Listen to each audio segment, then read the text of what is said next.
did we go from bathtub to battleground? Gemini on Android, bro. Anything can happen.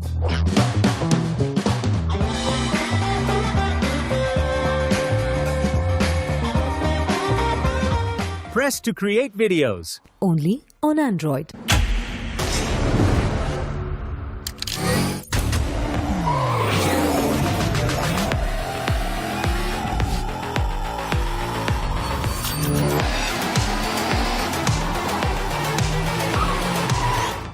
TVS Raider, the wicked ride.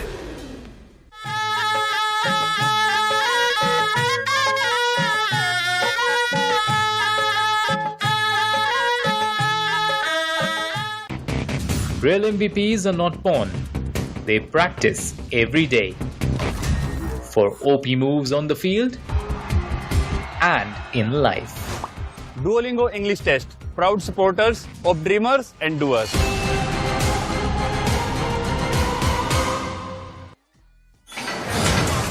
R is for RAM on roids. A 12GB ramped up, run on all engines, upgraded in a world resigned to 8 gig. Ridiculously ripped. Raise the stakes with a ruthless dozen. Ready to raid. Write faster, roll smoother. Reach higher with a refuse to die battery. Every app, every activity. Rep, rep, rep, rep, rep. If it's in your radius, R keeps it on rotation. OnePlus 13R. R is ours.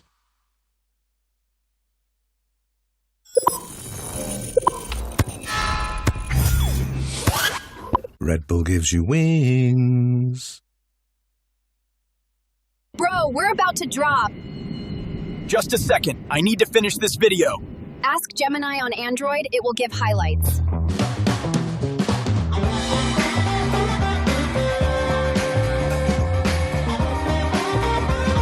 Press for key highlights. Only on Android.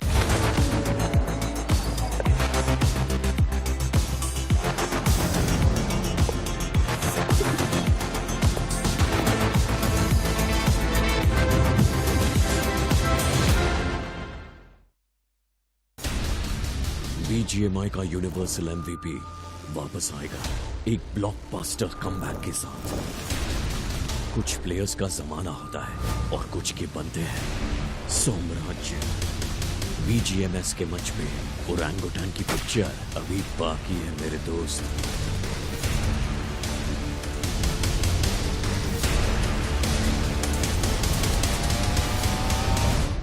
Esports का blockbuster.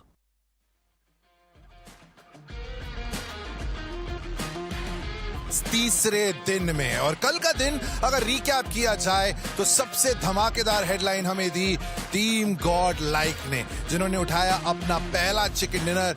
IGL Punk was in fine form. मैं हूं सुरेंद्र सुंदरम, मेरे साथ मेरा ये दोस्त Duo from Duolingo English test. जी हाँ, अपनी यूनिवर्सिटी की अनलॉकिंग एबिलिटीज को छोड़कर वक्त निकालकर he's here so that he can watch all these gladiators, these warriors in action. So godlike, obviously expectations from them for today as well. लेकिन orangutan कितनी तारीफ करें, हम लोग तो हु ही कर रहे हैं उनको देख के, क्योंकि 32 पॉइंट का उन्होंने एक बहुत बड़ा गैप बना लिया है। And will they increase the gap? That is the big question. लेकिन उनके ठीक पीछे बहुत सारी टीमें जो हैं वो जद्दोजहद कर रही हैं। देन आते हैं फीनिक्स ई-स्पोर्ट्स की तरफ। अब क्या कहें फीनिक्स ई-स्पोर्ट्स के बारे में, क्योंकि उनका ये पूरा सफर जो है वो संघर्ष भरा रहा है। उतने पॉइंट्स नहीं है, मैचेस भी उन्होंने 4 खेल लिए हैं, तो आने वाले टाइम में उनको मौके चाहिए होंगे to make that comeback. But the big question today, will Orangutan widen the gap, या क्या बाकी टीमें उनको कड़ी फाइट देंगी? On that note, welcome to day 3 of BGMS season 4। Let's join our boys in the studio. It's the day 3 of the league stage in the OnePlus Android BGMS Season 4, and you guys are currently watching the English broadcast, where I'm going to be a host to Crore. John alongside with me on the panel. It will be Scary at Shaishanu. And Scared, it seems like OG's domination, it's still unstoppable, and we did see a bit of a glimmer of comeback from a few teams, but I guess it's not enough. I mean, I agree, Victor. Sumus was also a team that was having a pretty consistent day yesterday. Yeah. There were some other teams as well, slowly getting back on that climb. Revenant X-Park maintaining their own consistency, but it always falls down onto that map of Sanhok, where OG always dominates, get their chickens, and get their own train going, right? It just seems that you can't seem to stop them once they start. Exactly. Yesterday we did see Hero Extreme Godlike as well kick things off with a chicken dinner. It's all because of that one clutch coming through from Punk, and that's the only reason why they managed to pull out that chicken dinner. But after that, we saw Hero Extreme Godlike instantly drop that ball. We did not see the consistency roll through. That's the big thing about coming from that team, right? And there was some jitters as well, even in that very specific fight which you mentioned, where Edmino was the one who was trying to take that fight, but eventually he's come to an off-position angle. 8-Bit had a big advantage, but eventually, yes, they pulled through. Can they do it today is the question. Exactly. And since we've been speaking so much about yesterday's day, let's have a look at the Day 2's recap inside of the BGMS Season 4. Day 2 started with a lot of possibilities and a lot of hopes. There were too many teams at the bottom of the board, which we expected to be in the first half, and yesterday's day started off with a comeback. Global Esports, they took a fight against Victorious Summers, and Victorious Summers got absolutely shattered in that one fight. Team Aryan, we did see them pull out that aggressive shenanigan a bit, and we love that switch in the tempo from Team Aryan. Yeah, it seems like they were always on the aggressive end on the other day, but if you're talking about the aggressive end, the start was absolutely aggressive for the side of Godlike. Phenomenal performance came in from them for the first one, but that was not it for the action. The game 2 started off with an even bigger bang. 8-Bit still on the struggling side of the spectrum, not doing too hot in the overall standings, but we did see a bit of a salt on top of the wound moment, just knifing down Scout in the end, and it was S-Power who did it. A lot of fights did happen on the map of Miramar, but Victorious Summers, a burning torch of consistency, took that game pretty much away from the side of Reckoning Esports, but in the end, they still somehow shine through like a knight in the dark, and somehow took that game away. Phenomenal performance indeed. Did not end on just that map, right? Because whenever you think about those performances and you see the map of Sanhok, that's when Orangutan shines the most. Athanki with a nasty spray, getting that one there, almost the second, paved the way for Visgod to get this final clutch. Talk about butterfly effect. I mean, Victorious Summers lost twice, and they could have actually won that game as well. In the map of Miramar, they were extremely close. Then you move on towards Sanhok. Even there, they were extremely close. But you know who was close every single time? It was OG. They were constantly dominating the fields. And even Victorious Summers, yes, the consistency was there, but in front of OG's domination, that consistency fizzles out. It absolutely does, though. But yesterday, at least, we did see some new signs of life from True Rippers as well. Getting that chicken in on the very last Erangel. But I'll have to say, the circle favored them a lot in that case. But when it favored them, they definitely shined the brightest. 6 games already, standing on the 3rd place. And I'm pretty sure they'll be looking to move even further up. Everyone on the first half of the board has played 6 matches so far, and OG's currently the burning torch of domination with 86 points racked up on the first spot. They seem absolutely untouched, but the moment you flip the page, this is where you will see a few concerning names like Global Esports, God's Raid, 8-Bit, Hero Extreme Godlike, Team Aryan, FS Esports. These names are supposed to be the big dogs. They're supposed to be on the first half of the board, but this time they're struggling too much. Man, at this point, it just feels like the teams on the second page itself, they're almost 50 points behind OG. They've got to do a lot of things to rack up those points and bring themselves back up. But the second page isn't the last page. The third page is. And we've got a lot of known names over here too. Mad Kings, Metal Esports, NINZA, a team that's supposed to be the most consistent team. Still somehow they're struggling. And it's unbelievable because NINZA, they're supposed to be someone who's supposed to be way too reliable. But this time, they're not doing so. Before now, it's time for us to toss to a short interview. Let's move on towards the stage. That's it. The poster boys of this BGMS. Season 4, Season 3, Season 2, Season 1. Of course, I've got Goblin from Soul and I've got Jonathan from Godlike. मुझे याद है मेरे BGMS Season 1 का पहला दिन, पहला interview was with you2. उस बात को भी अब 3-4 साल बीत चुके हैं. 4 साल बहुत बड़ा टाइम होता है. How do you see the evolution of this rivalry?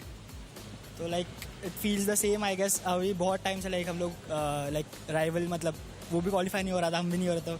तो this tournament feels फिर से the BGMS Season 1 scene. तो अच्छा लग रहा है काफी. Johnny?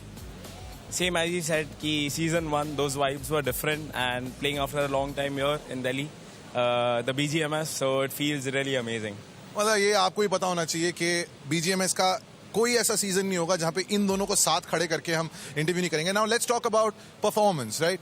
Johnny a little off की, क्योंकि कल भी जब हमारी बात हुई थी, though you won the chicken dinner, आप जल्दी eliminate हो गए थे. That Johnny magic is missing, or is it around the corner? So, like these 4 matches, it was unlucky for me. Thoda early casualties ho gaya वैसे. So, I'm trying my best कि there are many more matches, so that Johnny magic soon will be seen by everyone. ये आप दोनों की team है. इसके बीच में ये rivalry की बात हो गई है. There's obviously the weight of expectations. Fans जिस तरीके से they're glued whenever you both are part of a match. वो sparks जो हैं, have they started flying again in the last few days? Right तो जैसे उसने बोला कि लॉन्ग टूर्नामेंट है तो हम लोग भी थोड़ा लाइक एग्रेसिव खेल रहे हैं एंड लाइक जोकर काफ़ी अच्छा खेल रहा है. Like our team is new, तो वी आर सपोज लाइक हम लोग थोड़ा एग्रेसिव खेल के थोड़ा फ्लो बना के फाइनल्स तक एकदम क्रेजी कुछ करेंगे. What hurts more, खुद एलिमिनेट होना या उनको जीतते हुए देखना? Nothing, to be honest. Main तो हमारा गोल वही है कि since a long time lifting the trophy. So that's in the mind. चाहे कोई भी एलिमिनेट हो, जीतो, it doesn't matter. So main मेरा गोल and team का गोल वही है कि winning the trophy. Remember, सारे matches on the OnePlus 13. Everyone will be glued to both these teams. Fan favorites, Godlike and Soul. आएंगे थोड़ी देर में वापस with match number 1 on the other side of this break.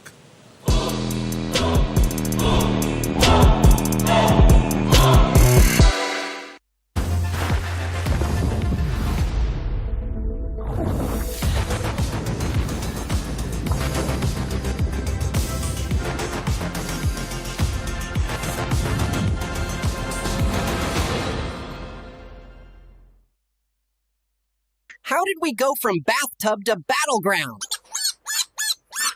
Gemini on Android, bro. Anything can happen.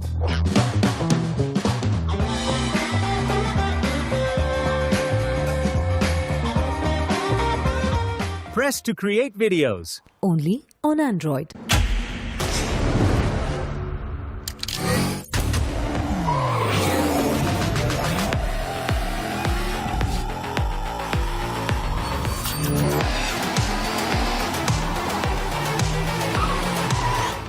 TVS Raider, the wicked ride.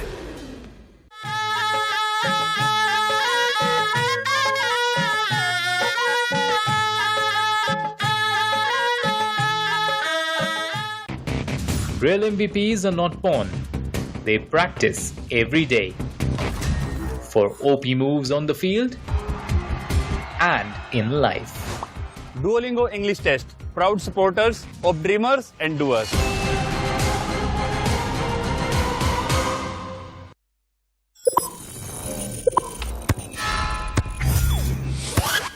Red Bull gives you wings.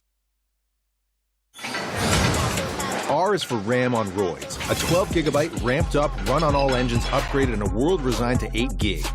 Ridiculously ripped. Raise the stakes with a ruthless dozen. Ready to raid. Write faster, roll smoother. Reach higher with a refuse to die battery. Every app, every activity. Rep, rep, rep, rep, rep. If it's in your radius, R keeps it on rotation. OnePlus 13R. R is ours.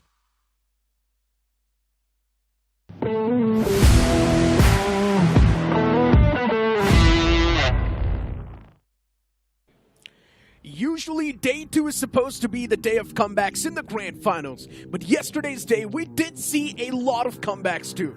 But on day 3, now it's all about sustaining the spot that you've got in the overall standings if you're somewhere in the top 8. But for the latter half of the board, now it's time to breach in towards the top 8. This will be the best possible opportunity you can have. Group B and C will be the one to kickstart the day on the map of Erangel. Scared? You've got any prediction? I mean, at this point, my prediction is going to stay the same. That team which is on the screen right now, it was there for a few seconds ago, and that is the OGs. Man, this team has not been stopping at all. You talk about sustaining the lead, they can sustain that lead, but I still feel that the teams who are from the 5th to 8th position would really be looking to make a sweet jump, but not a big leap, right? Because tomorrow is going to be a big day too. And generally speaking, looking at the players of 8-Bit and the position they've got in the overall standings, it's not exactly the 8-Bit performance that we expect. 8-Bit is supposed to be the champion team. It's supposed to be somewhere in the top 3, but for some reason it feels like Samraj and the boys are still not able to wrap their heads around the battlefield, still are not able to understand the play structure and the play style of the teams. But without wasting any more time, it's time to head on towards the first game of the day, as the playing flat path's going to be starting all the way from Georgiapur towards the opposite side, which will be Norupnoi. And this playing flat path, one thing is for sure, if you want to move towards Yasna Poliana, now that's going to be a tough stretch. I'm pretty sure the team that you want to mention about that is still playing right here, right now. But there are some other teams who will be happy. Orangutan specifically, God's Reign as well. Military base is up in sights, and OG, since they've constantly been dropped around the Rozhok area, I think so they're going to be pretty happy about it. Yeah, of course they will be happy about it. But TWOB, it seems like now the boys are going to start to move in towards Zarki. It's one of those drop locations that you need to come up with fly. And now that TWOB, I just hope that they have a backup plan available. They know exactly how to pull out rotation from Zarki. It's not a spot that you would see TWOB drop that often in, but we already do have a bit of that action going on. It's going to be pretty... Shots are being heard. Viper's taken down pretty low. It seems like NoNx... Oh, it's a problem that NoNx might not be able to deal with that well. It's going to be Soul against them. Still trying and find something out there, or rather holding it down on the other end. Mad Kings. We know that this team can also perform. We did see them in the first game of Erangel, going almost to the top 5 out there, and they want to start it with a bang. I can see a couple of DBS in their own hands as well, along with the pump shotgun. So already are looking forward to try and take them down, and Shadow is the first man to start things off. These teams want to take the advantage of the power play, but it seems like NoNx a step ahead. They already do get the confirmation. That's 2 points right there in the pocket. Mad Kings handicap big time. Shadow not there in the game anymore. But they still do have the second big brain, and that is going to be Clutch God. A 3-man squad now looking to conquer this entire land of Georgiapur, and they somehow are winning these duels as well. Clutch God, the man wants to rip through the opponents, but NoNx is not someone that's going to allow you to do it that easily. NoNx is down 3 players. It's down to just Anonymous. He wanted to keep his position Anonymous, but not for too long. Mad Kings, they somehow breach in and win the fight. Eventually was that very first knock came in from Shadow. It's a 1-for-1 instantly, and then the dropping down shot of Clutch God. Man, I wish we could have seen that. He dropped up from the first floor down to the ground floor while shooting the shot of the DBS. Impeccable. And I think so this is the main thing, right? Having a couple of IGLs in your team that, yes, Clutch God used to be the IGL, but we know that his gun skills are on absolute different level.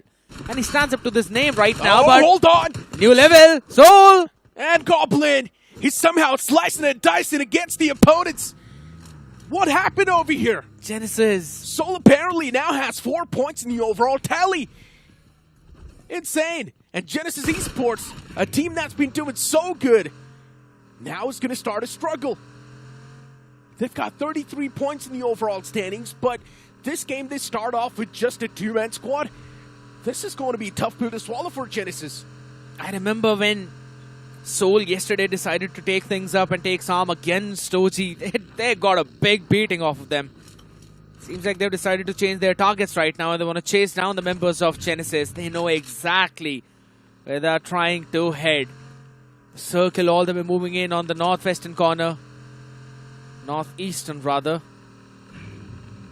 Having that entire space open. No one towards Stolber, no one towards Kameshki. And we've been seeing this very frequently, Necro, for the past 3 days, that regardless of what the flight path is, at least on the maps of Erangel, the circle takes an extremely opposite shift. Well, at this point, I just want to see a Stolber circle. Would be pretty fun.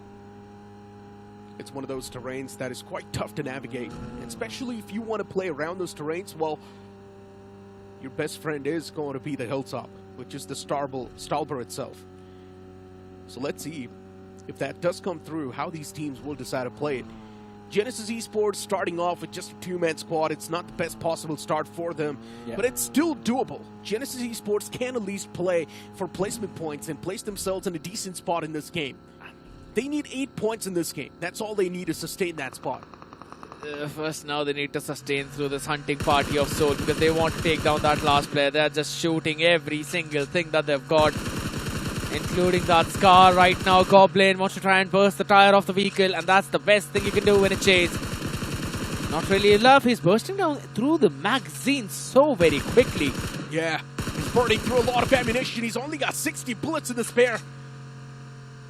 Gets the fresh magazine too. Now 37 bullets in spare and 30 in the magazine. Make that 24. He's constantly spamming against that vehicle, trying to spray it down, but Gravity, this man, oh boy, what is going on? Hobbs and Shaw. Gravity somehow making it alive. He's not really catching a lot of hurt upon himself, and now he finally squeezes himself behind that cover. But his vehicle, it cannot really take a lot of damage anymore, and I guess he runs out of gas on his vehicle too. Oh no, Gravity. He's in an awkward spot, quite exposed, and Soul knows this man does not have the proper cover to sustain his life for too long. And in the end, Gravity will be decapitated. Now his teammate Yesh in the back lines, and even he cannot defend himself. Soul taking the advantage of the power play, and that's 8 points off the rip. You can see the smile on the face of Knuckle. That evil smirk for the guy. He knew what they were trying to do. He knew what was about to happen, but that's the worst part about it. Only 3 bullets overall left in the Scar of Goblin. It's fine. You've got to find some ammunition quickly because you're not really in the perfect spot out there. I mean, look, they've got the entirety of Kamishki unlooted. That is true. They can just go there, loot up as well. And the best part is Kamishki's inside the circle. Yes, it's not the best possible spot, but you can instantly loot up and maybe try and make your way on the hilltop. It's going to be enough for one fight though, so they'll have to bet everything on the very next fight they'll be taking. I just really hope it's not up against the teams like K9, teams like Orangutan, because they really know how to fight and they will punish you. I still think it will be enough.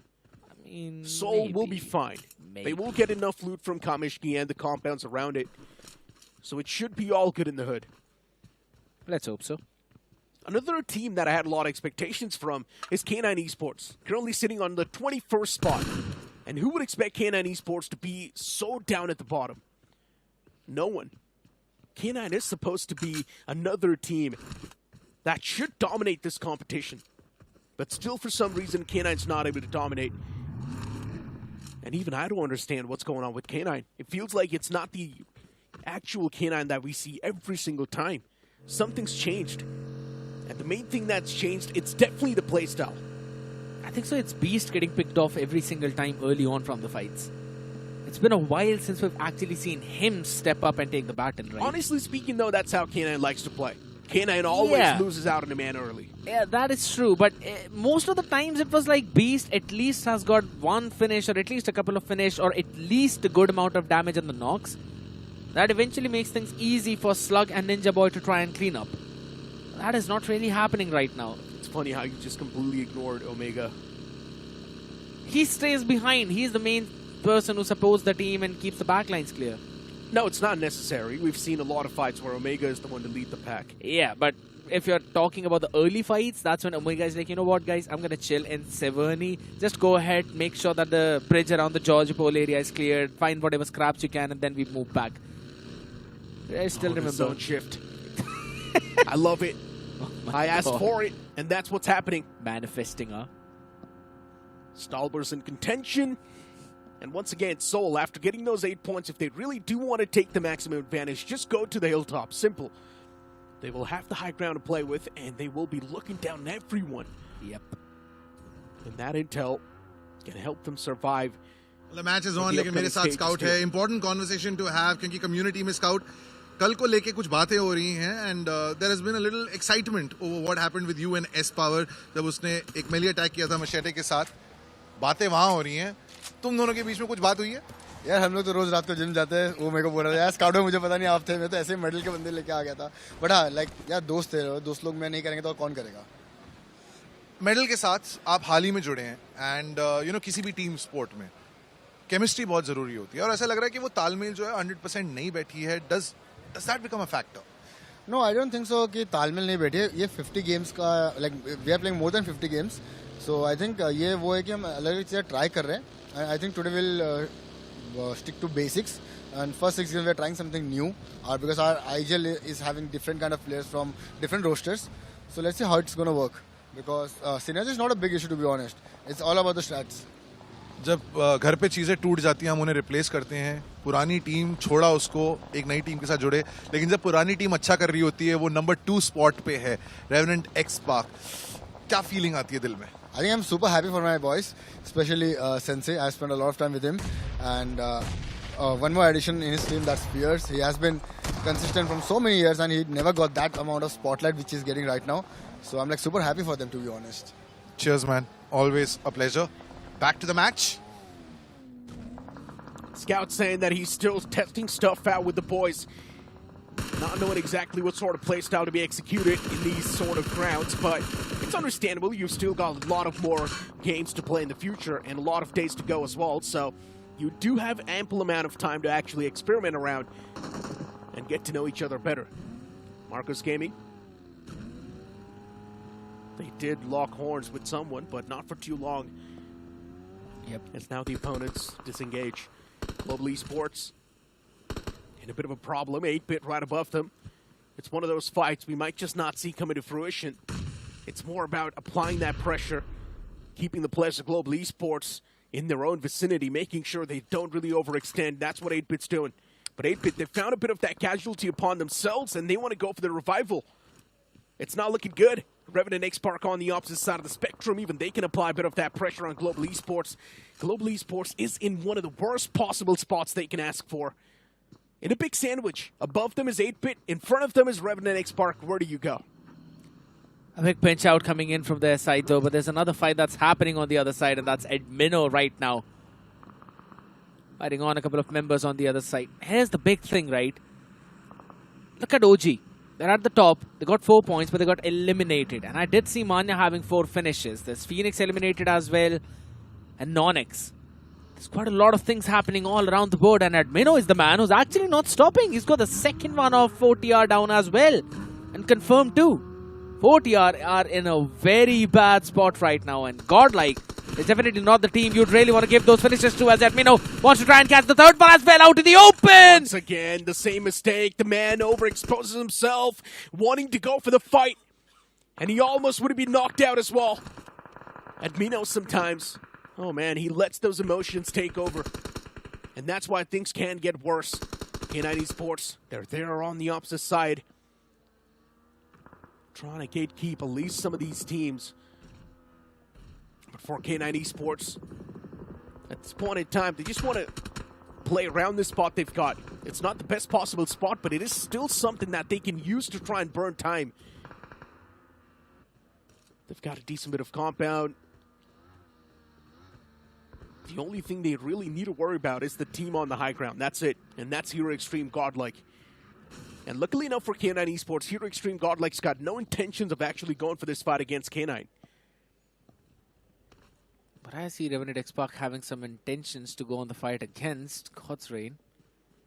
And God's Reign haven't really been feeling themselves as well throughout the standings too. Revenant X Park. Destro pulling up pretty close. That compound might be occupied by the players of God's Reign, but Revenant X Park, it seems like they just want to be these sneaky assassins. Wait for the right moment to strike, especially when the opponents, when their guards down. And Revenant X Park, not really tunnel visioning. Still looking around them, getting the information. Let's see. It's one of the weird spots to be in. It's not the best possible spot that Revenant X Park has placed themselves in. And now that their position's compromised, it just gets even worse. But they decide to draw back, so it's a great choice. Just having a look at the circle right now, and man, it is chaotic. It is erratic. This seems like the entropy is constantly increasing for all of these teams out here, man. Yeah, absolutely. Oh my god, it takes another central shift this time around. Everyone being spread out on the other edges. We'll have to run back in. Revenant X Park are playing with a 2-1-1 split per se, but they're going to make it 2-2 split. Also going to be entering in. It's going to be a bit of a problem coming in as Fury tries to fire in a few more shots onto him, but now he's going to be the one who's in trouble. Not sure what the game plan's going to be for Revenant X Park and even God's Raid, but God's Raid did catch a bit of that fire upon themselves. Neo's there on the opposite side, and Destro spotted out. Shots taken. The man's taken down to critical HP. Still somehow surviving. Does not have a lot of HP, but Fury himself is now getting shot at. Backs away. The man needs to patch himself up.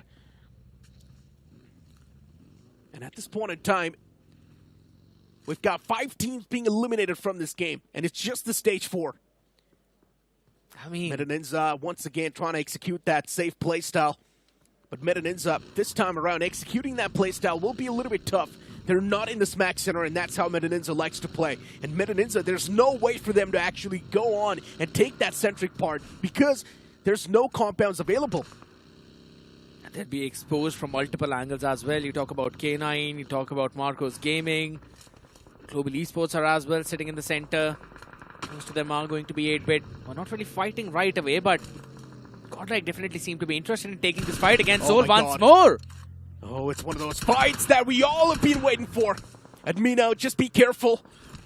Admino is known to overcommit sometimes. And that might just put his team in a real bad spot. Nickel tosses out an 8. That chips out a lot of damage against the man. Admino's taken down pretty low. It's a second nade. If it's going to be on the point, Admino will be knocked out. But no, off the mark. Look at the Knuckle, flank. Still alive. There is another man from here, Extreme Godlike on the right, creating the flank, and Knuckle gets surprised. Soul did not see that coming. Knuckle taken down, Soul handicapped with just a 3-man squad. Here, Extreme Godlike, they have dominated Soul. And Soul's now going to back away. It does not make a lot of sense for Soul to keep on preaching in and consistently forcing this fight. So they just back away now. I'm still kind of confused as to why none of the other members of Soul were able to find an angle against Prunk, because he was out in the open and it was a clear line of sight. It just seems like he went unnoticed, like a thief at the night, and eventually find that opener. I think so that was the reason why Knuckle was constantly standing out there, and it was like, it's fine, yeah, I can keep on taking this fight. I can do this all day. Soul still under heavy threat from Godlike. And the worst possible thing is that Godlike is not willing to give up that position they've got. They want to keep the players of Soul trapped in this compound. And what can you do if you're Soul, dude? You cannot even peek out. The moment you peek out, Godlike will take shots against you, but K9 Esports can be the rescuer. And K9, they do find a crucial knock against Godlike. That can help the players of Soul bounce back in the fight. K9 Esports, that damage dished out against Godlike might just be way too critical for them. But even K9 lost out on the man. So they need to go for that revival, and that's what K9's doing. Jonathan going for the revival on towards Simp. So Simp will be back up on his feet. And here Extreme Godlike, they need to give up on this position right now, or else K9 Esports will make their life living hell. They've got to take one fight up in front of them, either with Soul, either with K9. You can't really stay in the exact same spot. Omega as well, getting the man back up on his feet now, will be making a move now as well. The blue, the next 20 seconds out there, Admino firing a few more shots. Not really being able to catch anything out there. They're still on the edge. They will not be having any major problem right now. But if K9 decide to push out there, we're technically taking 2 different fights. Marcos Gaming down and out from this game too. Interesting. Few scrappy eliminations do happen. But here Extreme Godlike still under heavy threat, possessed by the players of K9 Esports. And look at Slug once again on that flank angle. Slug is the man, he is the lurker for K9. Always comes up with those awkward, cheeky angles and puts the opponent team in a real bad spot. And this time around for Slug, he's going to decide to just back away from that spot, give it up. Because K9 Esports themselves, they're in hot water. They do not really have that good of a spot themselves. They've got to barge in as well.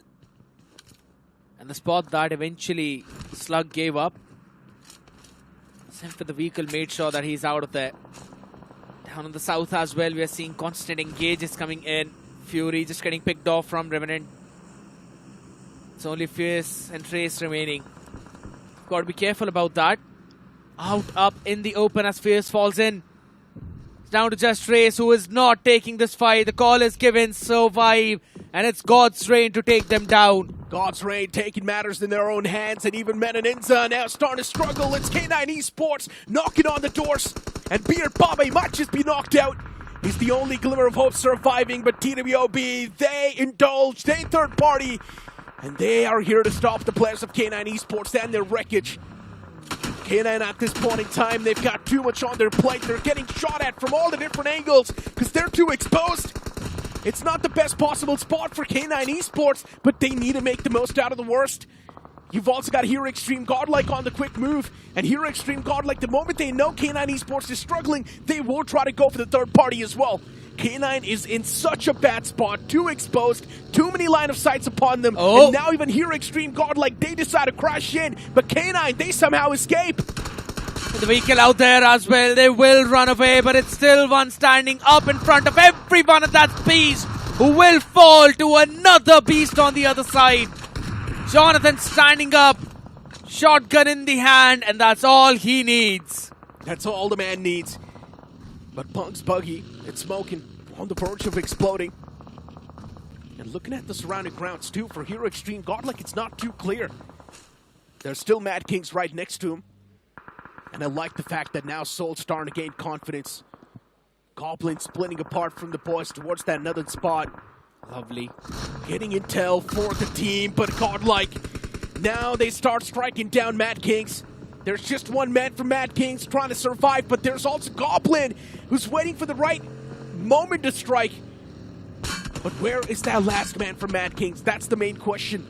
Sam999 wants to back away. He gets back inside of his vehicle, strides away, but Goblin now is in a real bad spot. He needs to face off against the entirety of Hero Extreme Godlike, and Jonathan and Punk together will strike down Goblin. Big one coming in from the boys who just stood together on the interview. We just had a word about this rivalry. I believe foreshadowing is true in this real life. Who's writing the script here? Oda? Honestly speaking, Goblin overcommitted. The moment he saw those vehicles approach him, he should have backed away. I mean, but for some reason, I'm pretty sure he had that itch of taking the fight. He probably was confident enough. But the moment two players came in, Goblin's confidence faded away. But hold on to that thought. TWOB, they take a fight against Global Esports. And this time around, Global Esports, oh man, the defense is on point once again. How do they do this? TWOB, 3 players down. Yesterday, Global Esports pulled off a spectacular defense against Victoris. And this time around, they pull off a great defense against TWOB. Phenomenal. As Troy's nade will eventually do the thing too.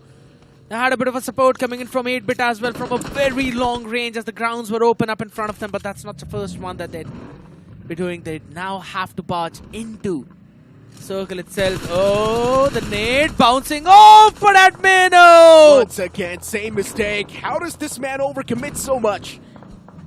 Hermanos always gets knocked out just because he overpeaks a Rich. It happened yesterday. It happened once again. Hermanos needs to calm his nerves down. He gets a bit too aggressive in these type of circumstances. But Jonathan, even he's too aggressive. Hops outside of the vehicle, out in the open. It's not the best possible play. And Hero Extreme Godlike. Oh, they give away points. Eventually, they had a decision to make, either to boost forward or to back off. They decided to boost forward, but still, it's a bit too reckless out there. Still. But here's the thing. The silver lining in my of that, opinion, it's a rookie decision, straight up. Silver lining under that is at least they took that rookie decision together. We were seeing some miscommunications yesterday, and those were big miscommunications. Right now, at least the team is trusting those decisions, and they've got 8 points. So it's okay. Yeah, they're doing pretty decent for themselves. Yeah, that's fine, but it's not like they're doing bad. Not the podium one, but fair. As long as you're getting those elimination points and a bit of those placement points to back it up, it's all good. 8-bit though, this time around, executing a passive playstyle. Global Esports, 3 players, Veron, Troy, and Mania. And Global Esports, somehow, they're just extremely good at boxing up. The moment they're inside of a compound, they know how to play the defense. Everyone's got their own designated role, and they somehow know how to fulfill it. They're so good at it. Absolutely. But now is not the time for defense. Now they need to go on the offense. Because it's God's Reign who are in the center of the zone. And if you talk about it, the entire real estate of the circle is for God's Reign. This is their game. They need to win unless we see 8-bit and Global Esports somehow working in unison to take down the members of God's Reign. They've got the man advantage. They've got the positional advantage. They've also got the high ground advantage. It's their game to lose. All the advantages stacked with the players of God's Reign, and they can literally stop teams from making it inside of the circle. That's how much control they have. And at this point in time, Manya, oh boy, peeked out for a second, instantly gets back inside of cover. That was too close. Justin catching that hurt upon himself too. Troy backing towards Manya. But this time around, Troy's playing with a lot of fire.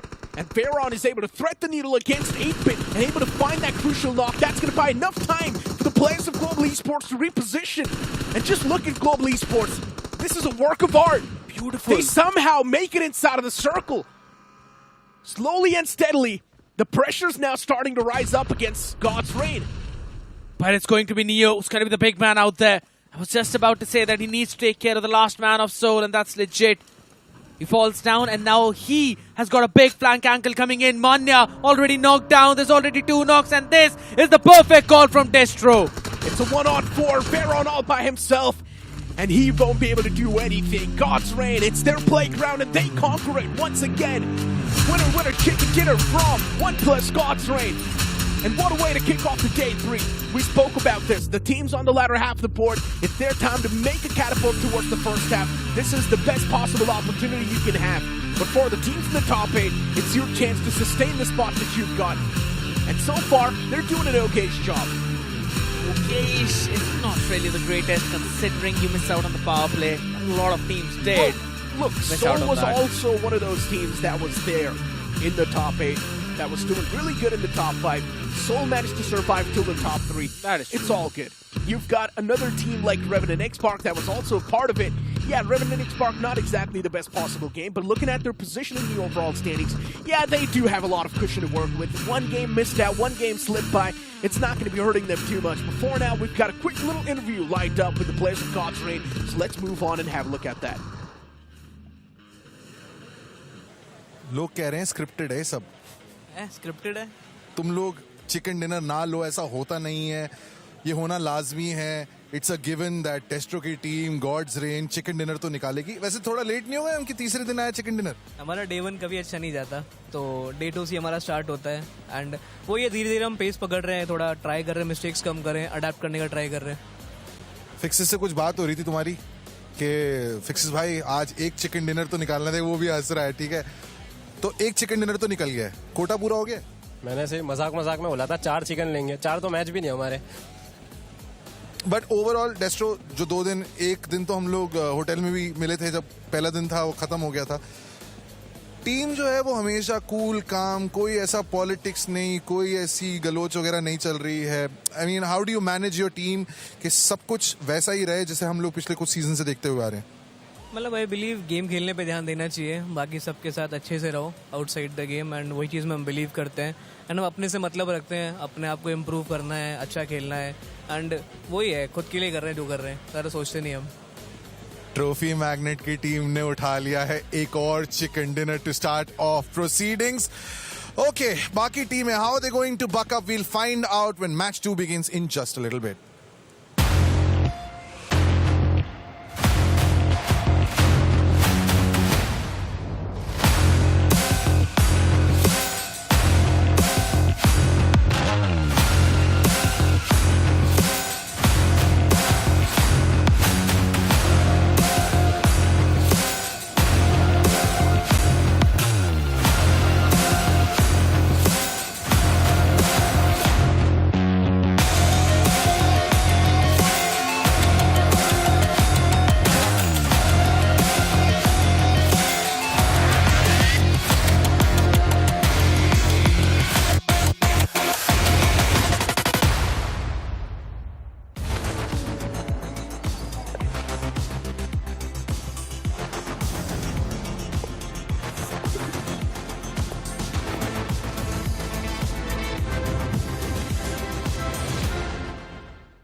to drop. Just a second. I need to finish this video. Ask Gemini on Android, it will give highlights.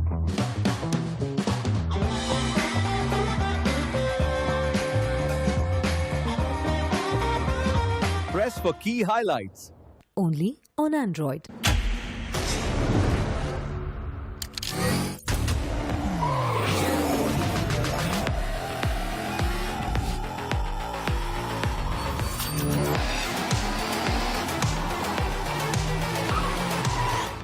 TVS Raider, the wicked ride.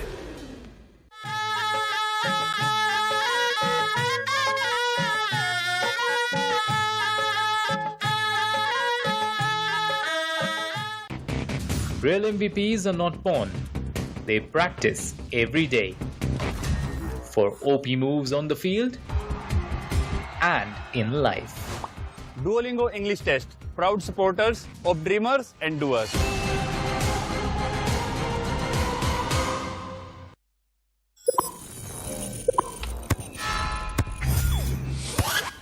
Red Bull gives you wings.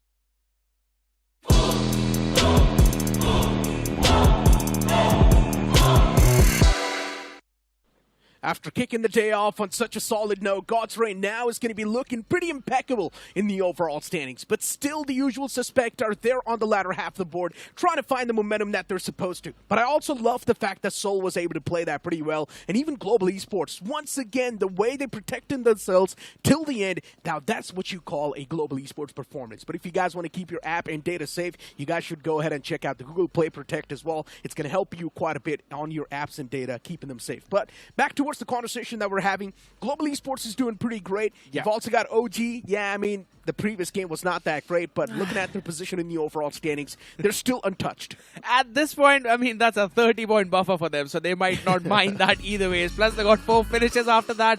They're going to be super happy about it, but finally feeling super happy for God's Reign as well. Justin, we know the man and the potential that he has.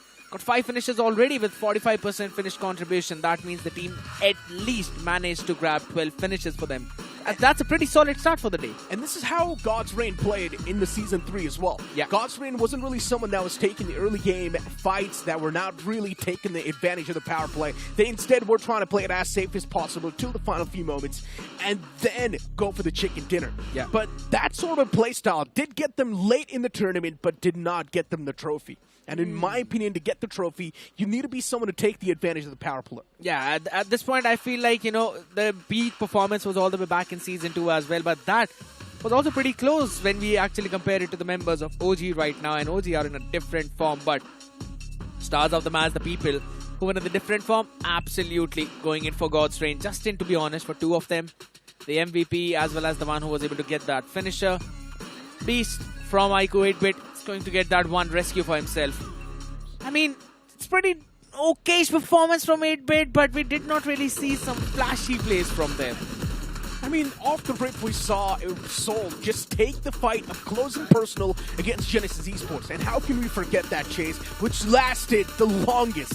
Later on, we did see TWOB as well trying to pull off some shenanigans, eliminating the players of Marcos Gaming. And unfortunately for Marcos Gaming, they did not really get a lot of limelight upon themselves. The only time we saw Marcos Gaming on the screen was when they were eliminated. They've been on the struggling end as well for quite a while now. And for both the days as well, if you really talk about it, day 1, day 2, they haven't really seen them actually get that major limelight. So I think so it's about time that they finally pull their socks up as well, right? Because it's Group C who actually has got most of the games today. So if I'm not wrong, they only have 1 more game remaining. They've got to focus down on that one. True that. So Group B is just going to be playing the first 2 games, and then Group A is going to be playing the latter 2 games. So C is going to be playing all the 4 games. So that's probably the best possible thing Group C can have for themselves. And now that God's Reigns kicked things off with a chicken dinner, and even Seoul getting 16 points right next to Global Esports, Hero Extreme Godlike could have done a lot better in that game. Only if they wouldn't have been so reckless. Yeah, but, at this point, with the way how it's been going, I still feel 13 points pretty fine as we compare their performance from day number 1. At least they're still on that consistency train. OG, yeah, slowing down a little bit, but we know that this absolute Express is going to take a couple of stops and then go follow up on the exact same thing. NINZA, that's a new name we don't normally see all the way down there. And now let's see how this previous game has affected the overall standings. As the overall rankings do pop up, once again OG's at the top. It's not going to be making any sort of difference. But here is True Rippers actually moving up in the overall standings on the 3rd spot, which is quite interesting. You've also got Soul moving up on the 7th spot towards with 39 points. So Soul, one thing is for sure, it was quite an impactful game. But one thing is for sure, I feel like Soul should have been in a better spot. It would be, because most of the matches played right now, so it's absolutely fine, right? We'll be talking about that a little bit more in a later segment out there. But yeah, at this point, with the way how Soul has performed, you know, I'll have to say, they themselves were in a position where they could have done a lot. Most of the players were taken one after the other and not in a very single fight. So I just feel that Soul would really need to try and, I'll have to say, man, Soul would really need to try and pull their players together. That's what I feel. They were isolated when they were picked off first.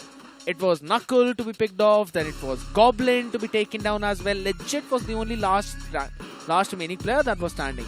So I feel like they played very unconventionally, but at least they were able to get a few points for them. Yeah, pretty much. And we've got the man AKOP on the screen a while ago. And of course, this man is just waiting to be unleashed inside of the game once again. Yeah, he knows first game was not exactly there, but it's OG. We all know. OG, it's just all about that one solid game where OG gets a massive chicken dinner with a lot of elimination points. And now that OG is currently at the top, they've also got that risk factor with them that they can easily go for those early game fights if they want. Before now, it's time for Sartos to a short break before we move on towards the upcoming game.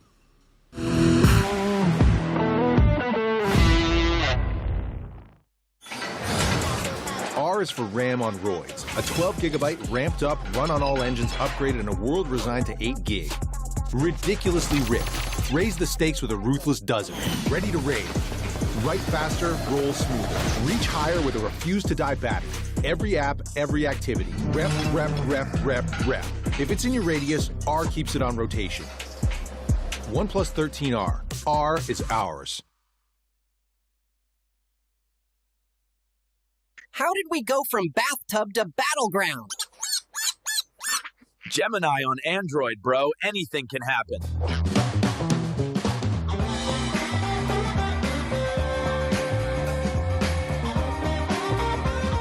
Press to create videos. Only on Android.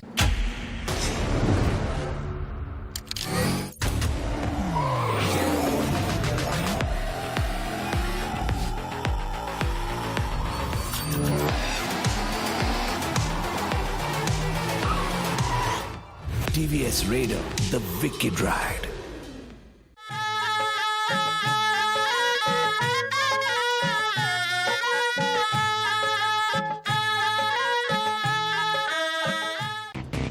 Real MVPs are not born. They practice every day. For OP moves on the field and in life. Duolingo English Test. Proud supporters of dreamers and doers.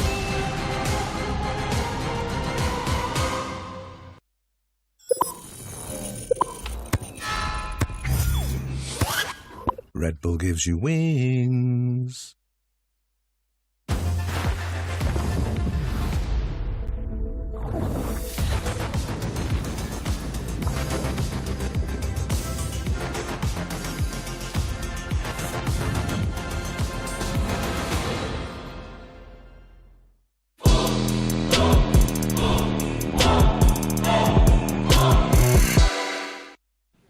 Welcome back after that short break, and we're just a few moments away from heading towards the map of Miramar, where the real chaos might just unleash. But knowing the fact that it is the map of Miramar, we all know early game action might just be something that will not happen that much. Yeah, I mean, normally in any other event, I would agree with the same statement, but considering what happened yesterday and the amount of LMs we saw there, I mean, I'm quite sure we might possibly see a lot of fights on that map itself early on. Also, it depends a lot onto the flight path as well. If we're going to see something that's absolutely nasty, or if we're going to see some flight path that will be pretty decent out there in fine. But you know what? There were quite a few things that happened previously. We're ready with a fix of at least a few of them, and we're going to be having a look at the overall ranking right on 90. for OG. Still maintaining a big lead, right?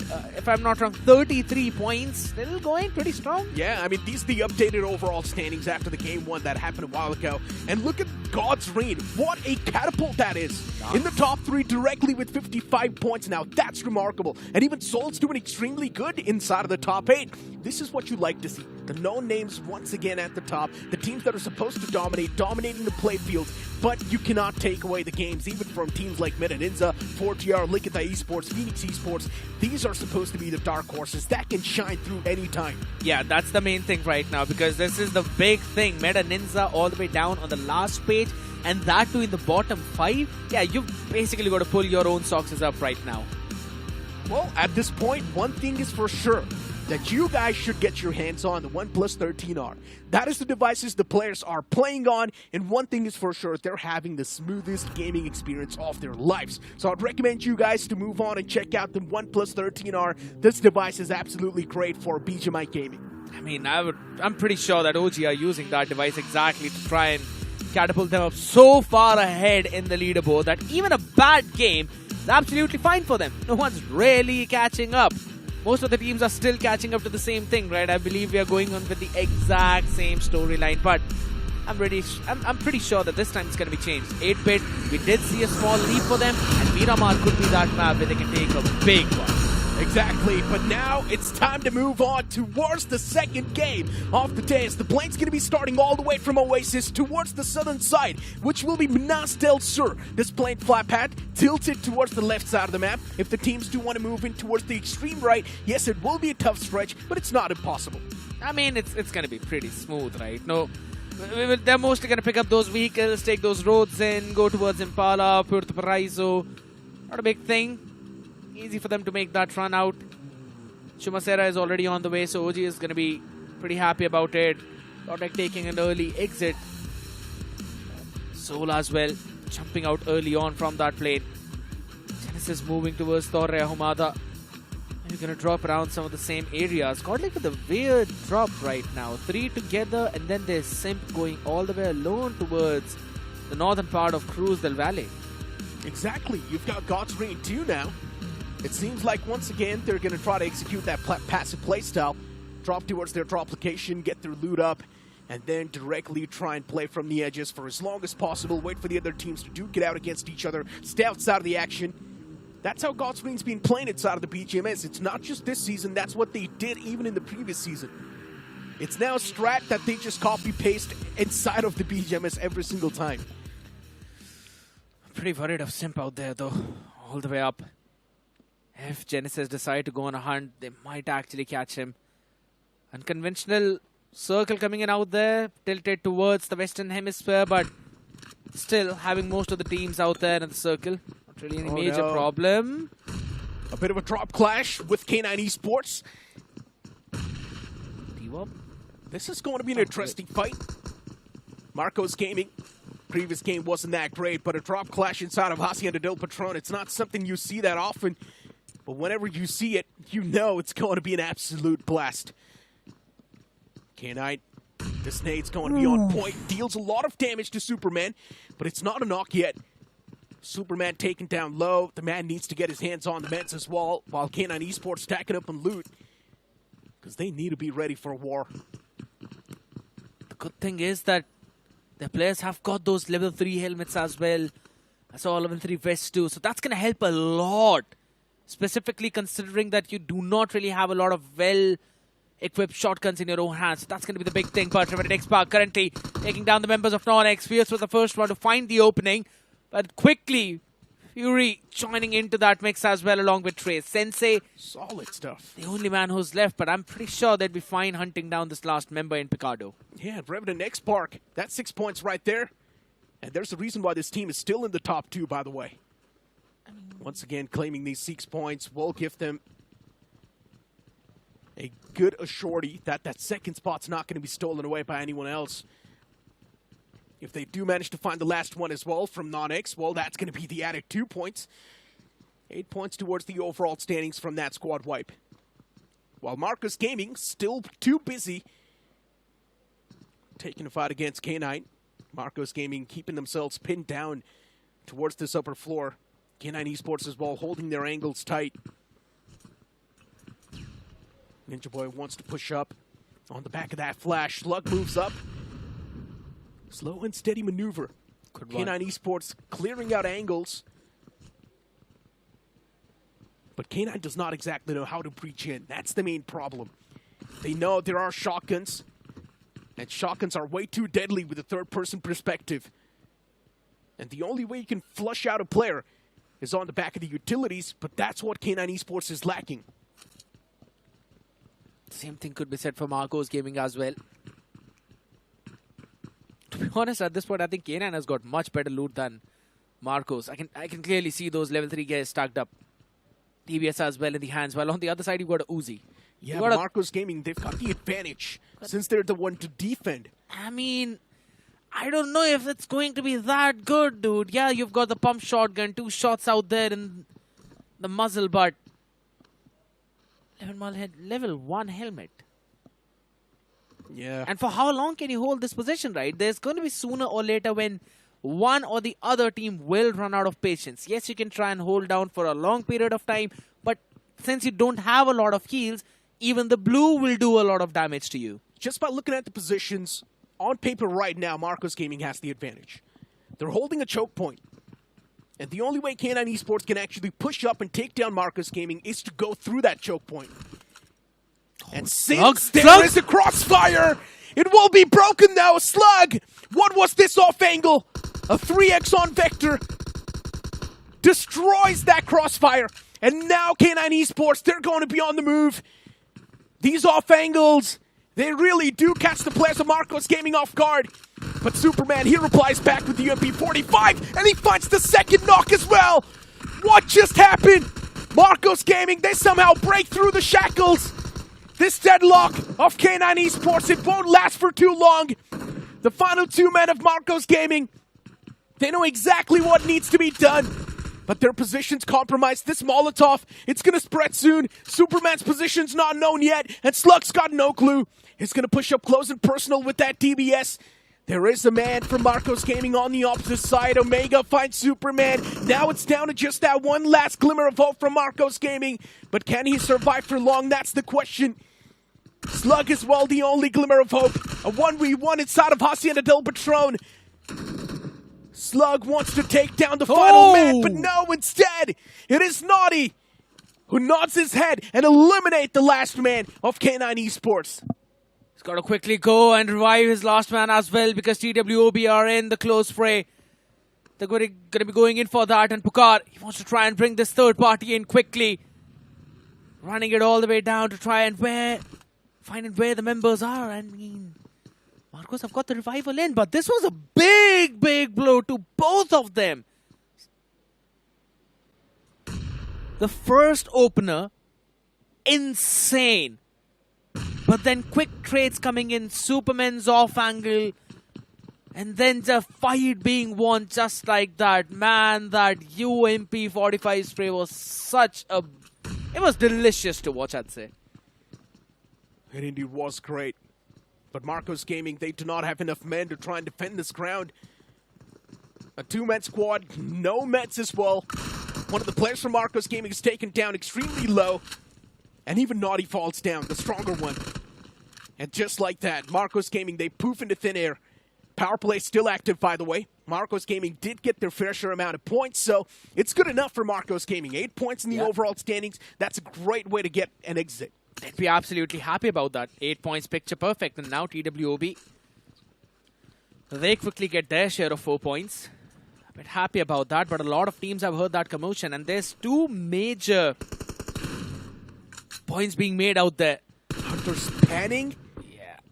I mean, at this point, you might as well just do it, dude. You love to see it. In the previous game, it was Soul. And now in this game, it's Genesis Esports hunting down Soul. Revenge, an eye for an eye. Genesis Esports. Hunter's patching himself up constantly. He's pushed in quite the awkward spot. But luckily enough, there are his teammates. They're all around them. But the thing is, you would not really want to take the fight here right now. Considering Mad Kings are also there, Godlike are also there, TWOB as well. there's a big cluster forming around, and then the next cluster is in towards a little bit of the center of the circle. But what is this shift? 8-bit playing it passive, avoiding that early game scuffle. NINZA as well around the sidelines. Global Esports now finally looking to breach in. It's going to be a massive wave of vehicles trying to breach inside of that second stage. OG on the southern side. Even OG's keeping themselves outside of any sort of trouble. And it seems like OG's letting that lead affect them. In my opinion, OG should play like they've got nothing to lose, because they're already at the top with a lot of lead. They should use that as a driving force and start eliminating teams, because OG's the only team that can play pressure-free now. They're just having fun. That's what I'd say. Enjoying their own time. They look absolutely safe. It seems like they're using the Google Play Protect, which actually keeps your apps and data safe.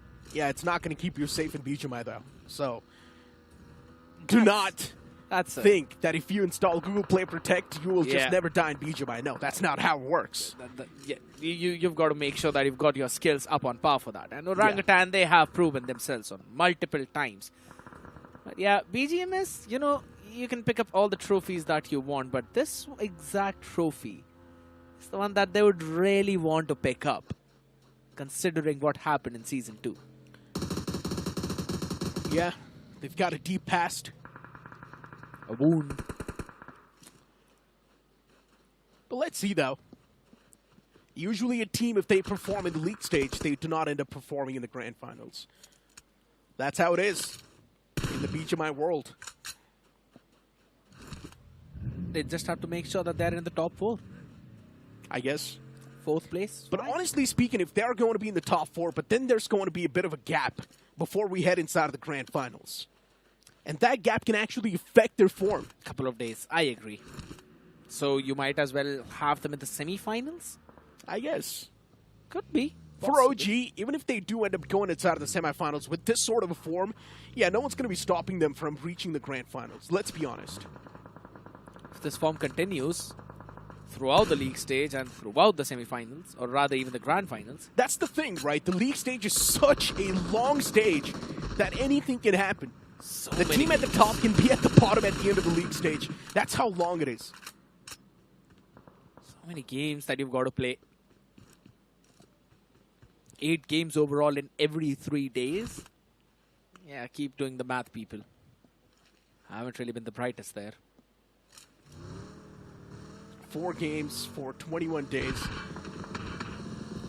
2 days are already dusted. This is the 3rd day. The group shuffles as well, you'd have to think about it, right? That's why I said 8 games in every 3 days. Because that's something that's pretty confirmed. The circle and 8-bit, they're in quite the solid spot. It's Miramar. I don't understand why Samraj and the boys playing so safe. They're supposed to be the one to lead the pack. They're supposed to be the one to go for the fights. But Samraj and the band of boys, they're not doing a lot. Probably because they've got 2 more games remaining after this. And I guess they're also missing Equinox, right? Since the man's got an injury, they're subbing in Beast in the place of Equinox. And I guess 8-bit is just not confident enough with Beast. Did see a straggler get picked off by Genesis Esports. TWOB, unfortunate stuff. They never saw this coming. But for Genesis Esports, that's a free piece of candy. They would have been happy had it been offered to them in the power play. But it's fine. Still, you'd pick it up when you get it. Viscod as well was picked off from OG, so that's one wound they'd be trying to patch up for the rest of this game at least. Even Soul lost out a knuckle, so... Yeah, we are seeing these individual frags taken out. This Miramar is obnoxiously slow. Yeah, it is. Everyone's trying to play that slow game. They've realized if you somehow manage to play it slow and safe, you can actually end up getting a chicken dinner. Because majority of the teams end up fighting amongst themselves in the early phase. And right now, TWOB, they want to make it out alive from this spot, but Genesis Esports, Those shots from Yash do not find any connection. There is still Soul in the nearby vicinity. And Soul, they're looking for the revenge. At least find the first man. Gravity, his position's known. But luckily enough for Gravity, he was quick to move it, but legit, he still finds that first player from Genesis. Zap is down, and he is taken out. TWOB, they flank the players of Soul as they find the second man as well. Soul is in a big world of trouble. Legit's taken down as well. Soul with just a two-man squad. Even the players of Genesis, even they've just got 2 players standing. But here comes the man, and he straight up bum rushes him and takes him down. Genesis Esports. Oh, yes! Hands Goblin to his death. Genesis, they really do want to take the revenge, and they actually do too. I mean, you talk about machetes, that's a different thing, but Pan, oh my god, that's going into the highlight reels. That is nasty coming in from Genesis, and now it's all down to Joker. Can he be the card that this deck of Soul is looking for? Can he turn the tides around? It's 1v3 up in front of him. A couple of players pretty low in the HP now. The nade being lobbed in onto him. The jump shot not really connecting out there. Joker with UMP. 15 bullets. Gets one. Can he confirm it? Out of the player on the other side. He cannot finish him off. Almost pulling this one, but Genesis will take their revenge. Genesis Esports pulling out some gutsy plays. Especially that push on top of the tank. Oh my god. How was he not scared? Even for a second. He had a cover of his teammate on the back end, who was constantly making sure that Goblin is pinned down that spot. Still, it's quite a gutsy move if you think about it. On that angle, Goblin is the one who's got the advantage. Up close and personal. But still, he ends up losing that fight because Goblin never saw that push coming. It was brilliant stuff from Genesis Esports, but at the same time filled with a lot of risk. And somehow they actually eliminated that risk factor and ended up winning that fight. But now for Soul, this is a major slip-up. Losing this game is going to hurt them. It's going to give them a major dent in the overall standings. Mad Kings. Oh, they spot a few players in the front. And that's going to be Destro from God's Raid. Out in the open, taking a rotation towards his teammates, Mad Kings. They've got the intel. They know exactly who's there in that compound. Clutch God just trying to get that knockout there. Realize that it's a bit too far away for M4 bullets to make it.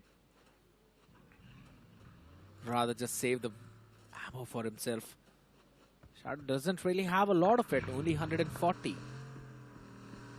Sam as well, just 90 out being left. Not even the extended max for them, so couldn't really want to go in for a long spray down on any of those long range fights. And they're playing with a split of 2-2. Covering the hill, while Clutch God and Apollo playing around that warehouse all the way on the other side. So got a decent amount of map space available, while also a good amount of high ground too, so that's a bit of an advantage for them. Yeah. 4TR, first game, they got taken down pretty early. But this game, they need to make it count. TWOB being a constant threat, being an absolute menace. And at this point in time, with the way things are affecting the players of TWOB, it's not looking great. But I like the fact that TWOB isn't really playing suppressed. They're still going for the fights. They're still taking those shots. It's happening constantly. I did like the fact that they've got those 4 points right back in the power play itself. So that's one good thing. Picking up the scraps from Marco's Gaming. So adding an extra finish on top of that means 5 at least. And if you at least survive till top 6, yeah, that's going to add a couple of more points in your tally in terms of the possession points. So you will get to that average. But a team that really needs to do more than just an average is Phoenix Esports, man. We've not really been talking about them for a long time. They've already, played 7 games overall. They've got 5 points, my boy. Yeah. That's a Cincinnati Kid performance back on one of the other events. And guess what? Owen gets picked up and picked off as well, as we were talking about it. Phoenix, they're doing worse. 5 points out of the 2 days they've played so far in the Season 4.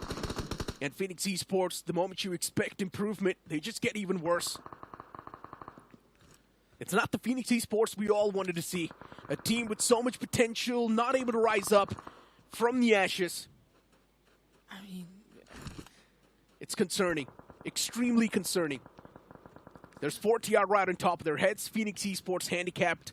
Now need to continue this game with just a 3-man squad. It's not just about Phoenix Esports, right? There's a lot more teams around them. It's also about Metal Esports, which will be coming up in the upcoming group. Even they were not doing too good.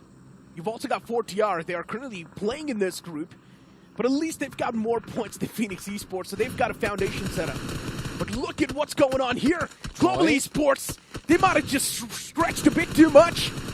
Biting on too much than they can chew. And at this point in time, Global Esports, they're trying to defend this, and they might just be able to do it as well. Spray God takes them both down. A quick spray transfer. Global Esports, they instantly spring back to life.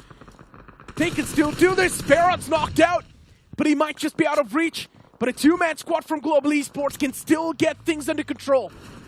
The only thing that's going to be a bit of a problem for them is going to be the Blues, so you'd have to push against the members on the other side. Spray God will be on his move as well, but you've got NINZA that you've got to be worried about right now. Big thing coming in.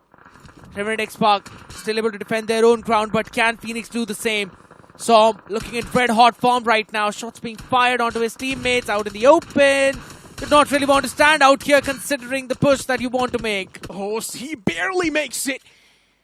He's so lucky to be knocked out in cover. Lucky. Revival's going to be there. Global Esports, they lost out another man. It just keeps on getting worse. 5 finish points acquired out of this game. If they manage to squeeze in 2 more points, that's going to be the bare minimum they need to survive. Global Esports, this time around, the zone is going to be dealing a lot of damage, so you cannot afford to stay outside of it for too long. It's taking out chunks of HP. And Spray God, he moves up in that same line. Spots out another man from NINZA, and that's Reaper. Molly's back behind the buggy. This Molotov's going to be on point, but Reaper, his shots were even more deadly, but he still gets taken down by that Molotov. I'm going to fall, but I will make sure to take you down with me. Becomes the Reaper of the Reaper.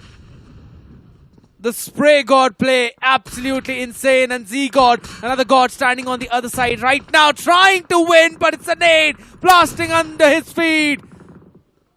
OTR struggling out there as his power is showing his own power. Standing up strong right now through the window. Shots being fired. He's going to lie down. Survives as of now, and 8-bit will stand for long. Revenant X-Park wants to make a sneaky play against God's Raid, as even they end up repositioning themselves. 4 finishes in the bag. It's not the best possible start, but we all know God's Raid, they always like to play to close it. And this game, can they really close it, though? That's the question. They're on the edge, outside of the circle. So many teams have already got good grounds inside of the circle. So for God's Rain to actually go in and get a good spot, they need to win fights. They need to start being the cleanup crew and start taking fights. I'm not quite sure if they'd be able to survive from this point on. You've got Revenant X-Park down south of you. You've also got Godlike, who will be stopping you from getting in. All you can do is just try and win this one engagement and then maybe go for another rotation. But they'll have to make a quick decision because the blue is on its move. And an interesting thing that I'm also seeing is OG is in a 1-2 spread out rotation. And they will be fighting against Phoenix to take the space down south. But hold on, we'll come back to that right now. Fury, he makes his move. What was Destro doing in that angle? Completely lost. Elimination point gifted to Revenant X-Park, and now God's Rain. They're too scattered, out in the open.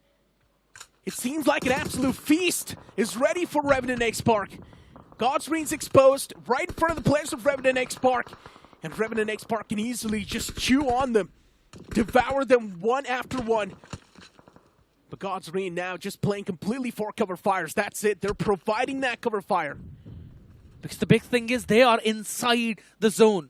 And Revenant X-Park will be pushed by that. Phoenix being eliminated. OG picture perfect with their own play as well on the other side. But now the problem will begin for Revenant X-Park. You've got Godlike as well. You've got God's Reign, which you have to take the fight against. And they are clustered together at one point. I don't like it.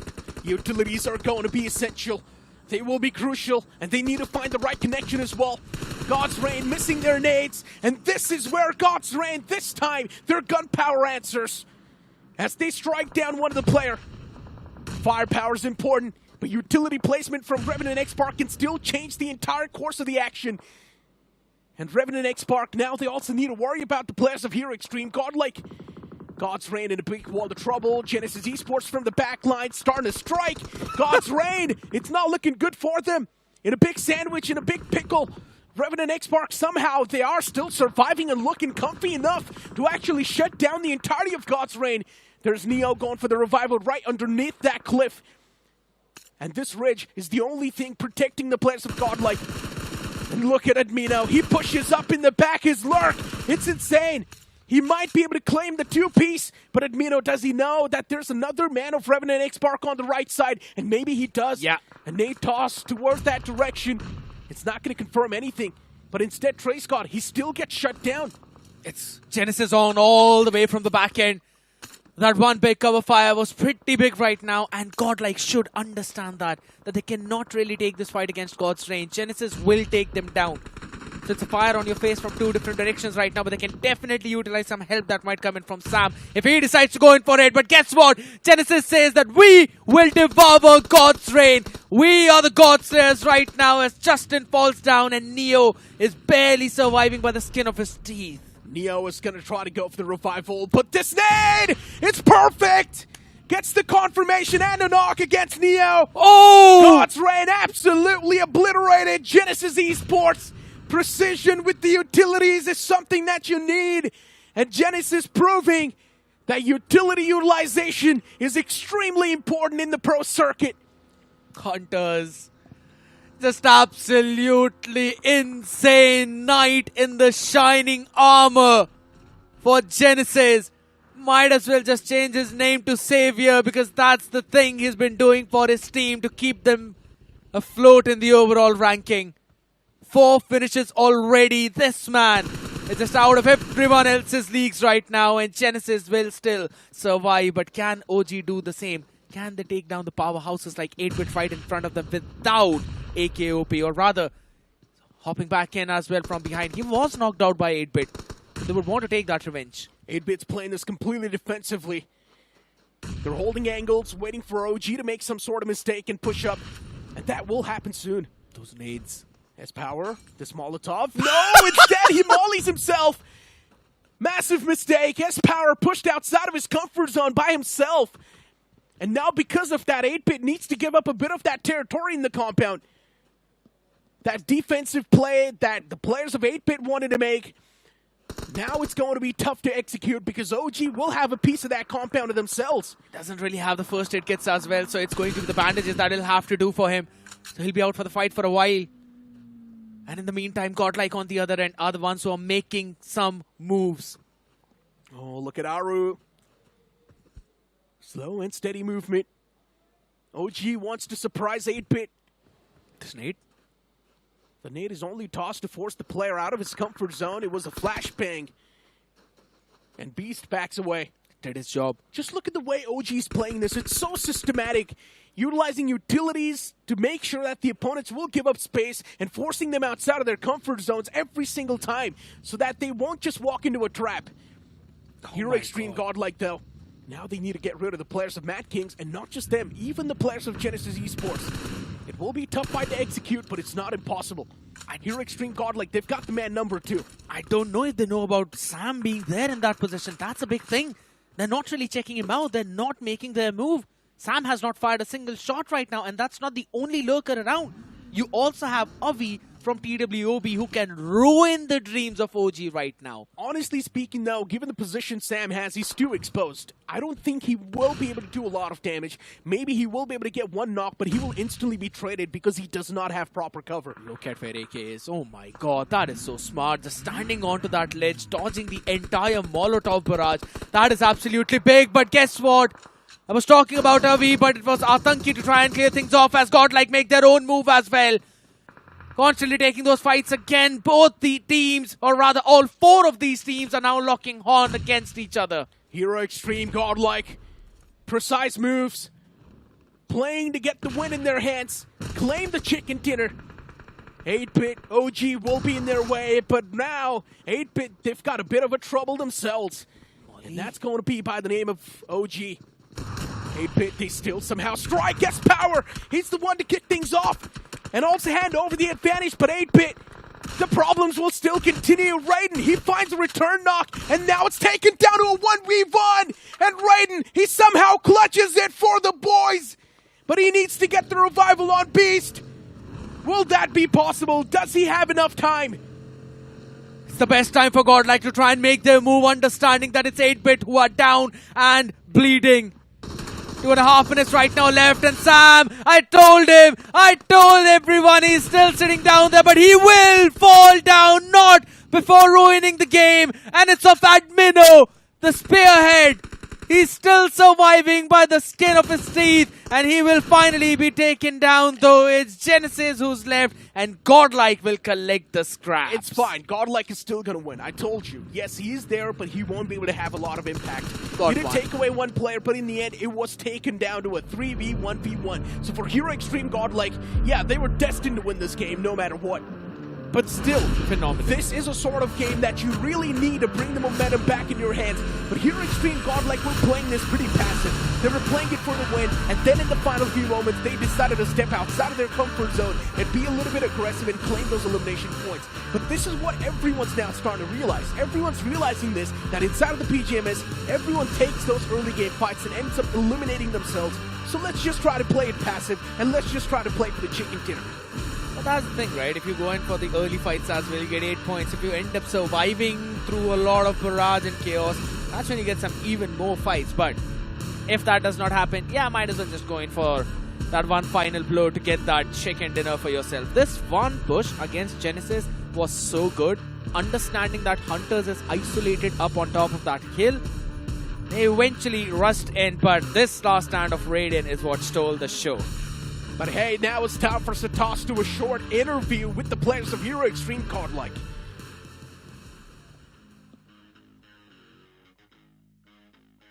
नाम में ही पूरी कहानी छुपी हुई है. Hero Extreme Godlike. They're extreme, they're heroic, और लगातार दूसरे दिन they picked up a chicken dinner. Johnny, आज हमने जब पहले इंटरव्यू किया था, उस टाइम पे गॉब्लिन भी हमारे साथ था. You said that the old Godlike will be back. I don't remember in the last 3 seasons कि लगातार 2 दिन मैं आया हूँ तुम्हारे साथ चिकन डिनर इंटरव्यू करने के लिए.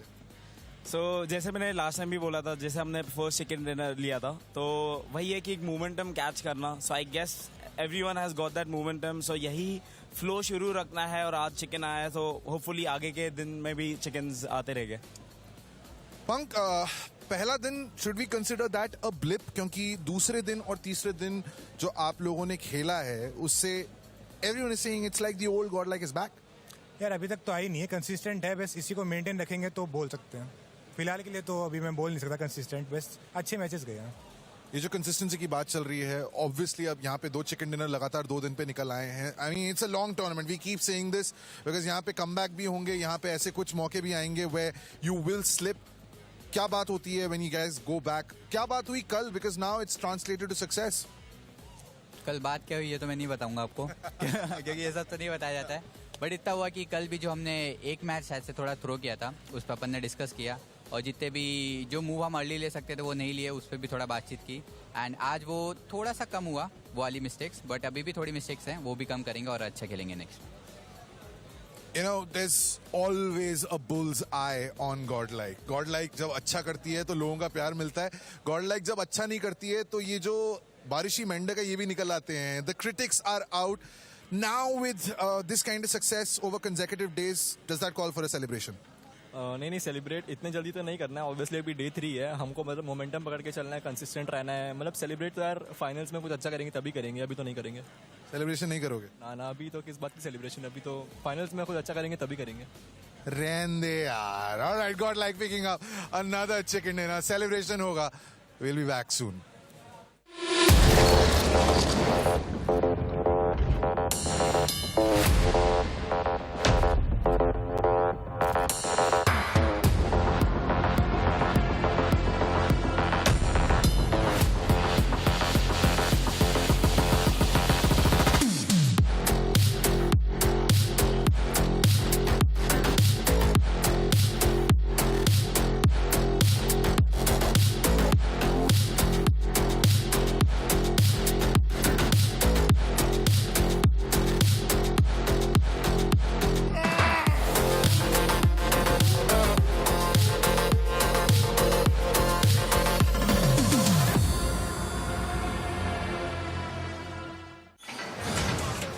R is for RAM on roids. A 12 gigabyte ramped up, run on all engines, upgraded, and a world resigned to 8 gig.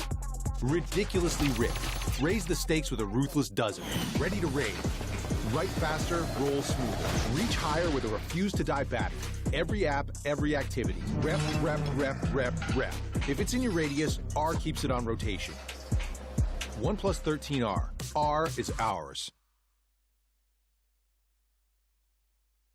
Bro, we're about to drop. Just a second. I need to finish this video. Ask Gemini on Android, it will give highlights.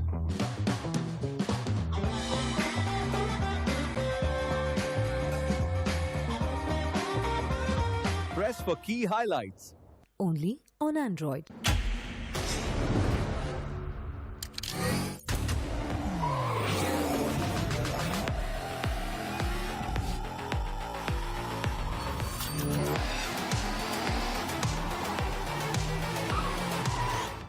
TVS Raider, the wicked ride.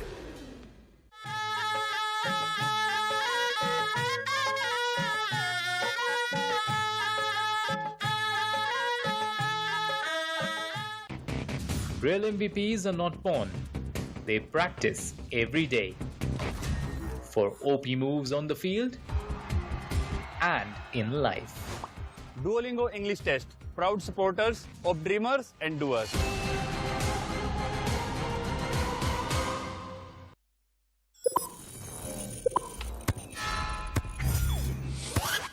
Red Bull gives you wings.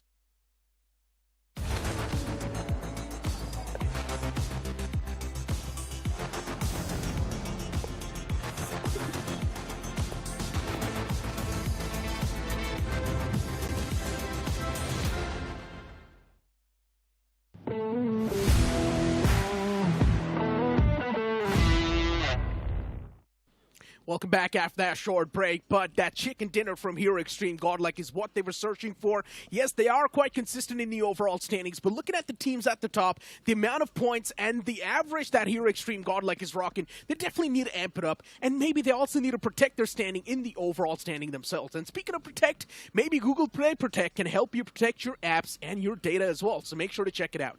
I was pretty sure you're going to pull my leg there again as well. But yes, I agree. Google Play Protect, pretty solid out there. Just like the performance that the entire team of Godlike showcased, right? Specifically Admino as well, being the spearhead of the team, getting those 4 finishes for himself. He could be the MVP, but I still think that's going to be someone else. Yeah, it has to be someone else, right? Raiden? Because we did see even 8-Bit do pretty good for themselves. There was also Spray God who was able to get multiple frags. But yeah, it is going to be 8-Bit S-Power. I told you. Good call. 5 finishes racked up. Finish contribution of 71%. S-Power was definitely firing on all the cylinders. We did see 8-Bit too. One of the players from the side of 8-Bit actually pull out quite an insane clutch in the end moments. Yeah, that's Raiden out there standing up at the very last against OG. It's pretty difficult to do that. The good thing about that was AKOP was pretty low, and then eventually Atanki was the man who was left over towards the end, and his just small peak shot to the body and then running back. Pretty solid. But considering the stars of the match right now, it's going to be 3 different players from 3 different teams. Long time since we've finally seen that. S-Power with the maximum finishes going all out. Jonathan finally, he's got 1 finish only, but he's got the last man, so you know, he'll be like, absolutely fine boys, take all the glory you want to. I'm just going to make sure I still am in the stars of the match by getting that last finish. And even Trey Scott was right there from Revenant X Park as well. And speaking of Revenant X Park, it feels like the first 2 games, the form is starting to fizzle out. It's not the Revenant X Park that we expected to see. Yes, they're going for the fights. Yes, they're getting a decent bit of points for themselves, but we still want to see that explosive Revenant X Park that we saw on the day 1. But without wasting any moments, let's have a look at the OnePlus never settled moments of this entire game. And yes, the action kicked off on quite a fiery note itself. That off angle created from the boy of K9 Esports to dismantle the entirety of Marco's gaming. But even after that, Marco stood tall. Even with just a couple of members, they were standing there. Spray God was pretty awesome, but this one nade, you know, that was the highlight for me. Hunters was impeccable, and then Gravity just wrapping all those things up as well. And this is going to be one of the nightmares for OG. What is this shot from Raiden? Lightning fast, quick. And that's one of the main reasons why we saw that clutch coming out in the first place. Having a look at the match rankings, Genesis Esports, yes, with the most amount of points, getting 17 in total, but here Extreme Godlike was the one to secure the chicken dinner, getting 17 points in total to themselves. You've also got 8-Bit right there with 12 points, Revenant X Park with 9 points, OG getting 9 points to themselves, and even Marcos Gaming getting 8 points in total. Hitting those averages mark as well. Global Esports, TWOB, just 1 point short each, but it's absolutely fine. They've got all the eliminations that they needed. Technically, if you think Godlike should be on the first spot in this match ranking because placement points are prioritized more compared to elimination points. I think so. The reason is because Genesis, they were the ones who were fighting early on in the power play. They got a couple of finishes in the power play. So even though, yes, they've got 11 finished points, but overall total is going to be increasing a little bit more because they managed to get some extra points in the power play itself. I guess that makes sense, but having a look at the overall standings, Hero Extreme Godlike has now breached in the top 5 of this BGMS Season 4. You've also got Global Esports on the 5th, Soul dropping down a position on the 6th spot with 56 points, True Rippers with 50 points, and Genesis Esports breaching in the top 8 with 50. Phenomenal performance coming in from all of them. But yet again, there's still quite a few teams who've got 2 more games to play. So it's highly possible that Godlike are going to be moving even higher up out there. But this is where my whole focus is going to lie. Few teams playing most of their matches out there. Marcos Gaming already reaching that 8. That means it's going to be a problem for them. Victor Sumus is going to be playing the next 8-Bit. They are definitely not getting on the first page, at least for today. Or maybe they can, right? They've still got a couple of games remaining. If they perform pretty well, just like how they did right now. But for some reason, I just feel that it's a big struggle for them to try and keep that up, considering Beast is still yet to gel up and get rid of the pressure that he's on under. It makes a lot of sense, right? Because 8-Bit's so used to playing with Equinox, and with Equinox, they've also came up with so many great achievements that 8-Bit has in general, the entire lineup has in general. And now that you're benching the player that was supposed to be one of the best players inside of your roster, it's not because of his performance, it's because of the injury. It's of course going to affect the entire team's mindset. And it seems like that's what's happening with 8-Bit, because they really do want to settle with each other, they really do want to build up that synergy. And luckily enough for 8-Bit, BGMS is the right ground. You've got so many days, you've got so many games with each other, so that can really help you gel up with each other better. Hopefully it's going to be helping him out as well, because there's a thing that can actually help the audience out there, Necro, and I'm pretty sure that you've already taken that, and that is the Duolingo English test. That test is accepted by 6,000 universities worldwide. So you can definitely go and check it out on Duolingo. And that's about it for that one. I'm pretty sure Shadow is already busy taking that segment itself. But Necro, I'm super excited for the A and C to play now. Of course, and it's also going to be the map of Sanhok. And you know it's my favorite map personally. And now that, as you mentioned, Group A is going to be stepping inside of the action is just going to get even more intense. Before now, it's time for us to toss to a short break before we move towards Sanhok.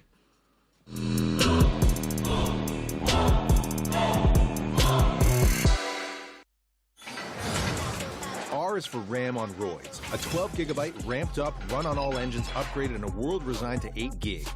Ridiculously ripped. Raise the stakes with a ruthless dozen. Ready to raid. Write faster, roll smoother. Reach higher with a refuse-to-die battery. Every app, every activity. Rep, rep, rep, rep, rep. If it's in your radius, R keeps it on rotation.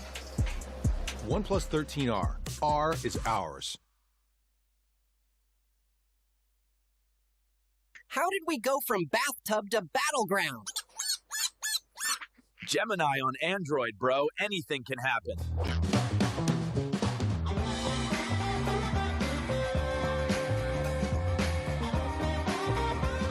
Press to create videos. Only on Android.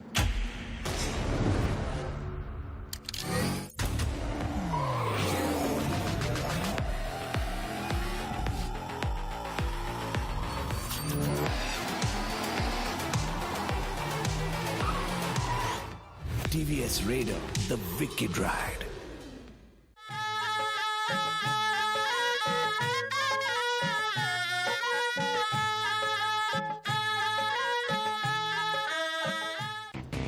Real MVPs are not born. They practice every day. For OP moves on the field and in life. Duolingo English Test. Proud supporters of dreamers and doers.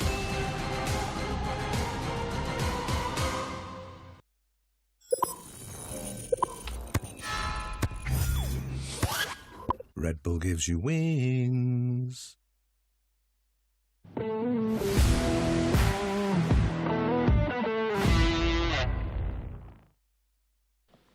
Group C, after playing the first two games, there are still a few teams from Group C that are not able to mount that comeback. I'm speaking of 4TR and Infinix Esports, and even Mad King somewhat are not able to play to the fullest potential. We have a lot of expectations from these teams, but for some reason they're consistently on the last page, not able to put up the points that are supposed to be there.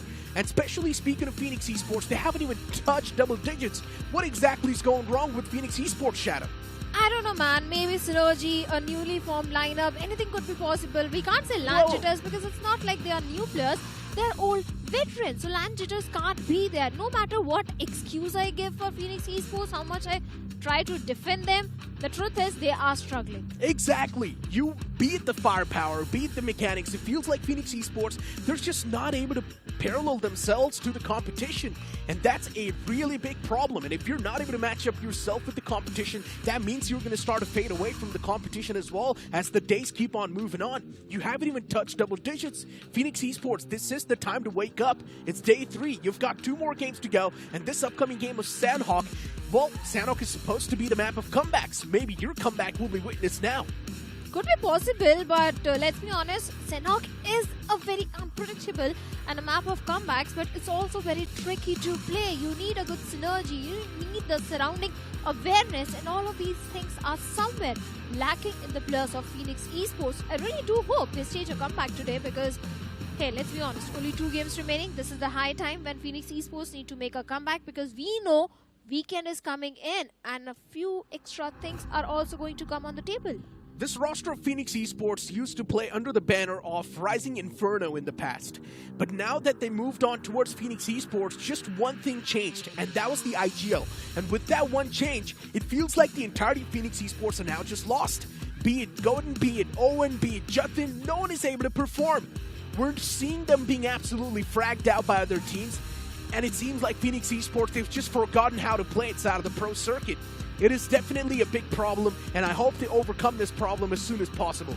Now let's start talking about Mad Kings as well. They've got 2 massive brains in that one roster. They've got Shadow, they've got Clutch God. 2 successful IGLs in the past. Yes, recently the form has been lost, but still, you've got such a solid lineup. The playing four is supposed to be one of the best playing fours out there, and still Mad Kings is there on the last page, struggling a bit too much. The same thing can be said for 4TR.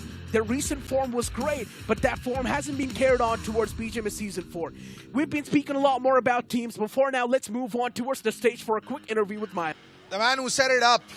पहले season में lifted the trophy. I've got Maya V from Global Esports. वो पहली जो season की trophy थी, उस season में जब आपकी टीम उतरी थी, they walked in with the tag of underdogs. और अब 4 सीजन वो टैग हट गया है, टैग बदल भी चुका है, एक्सपेक्टेशंस होती हैं अब इस टीम से. How do you deal with that? Like players में एक्सपीरियंस ऑब्वियसली अब आ चुका है. अंडरडॉग से आगे तक की जर्नी सबने बहुत अच्छी निकाली है और इन प्लेयर्स से तो एक्सपेक्टेशंस रखनी ही चाहिए और पूरी कोशिश रहेगी इस टूर्नामेंट में कि सबकी एक्सपेक्टेशंस को फुलफिल किया जाए और ये 4 बुके शेयर बहुत अच्छी ट्राई करने वाले हैं.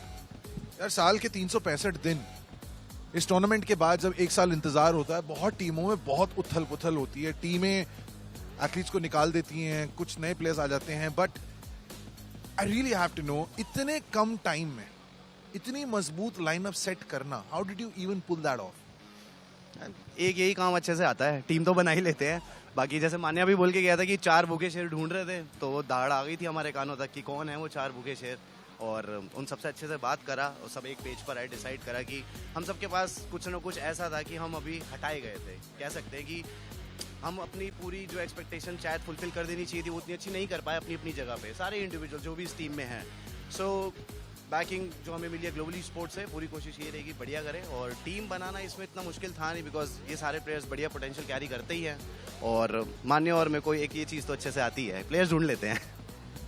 एक और चीज अच्छे से आती है, and that is to give back to your fans. ये जो तुमने बैकिंग की बात बोली, it's not just global esports, तुम्हारे बहुत सारे फैंस हैं, वो shown you a lot of love, और एक ऐसा भी टाइम था they really wanted you to get out of soul.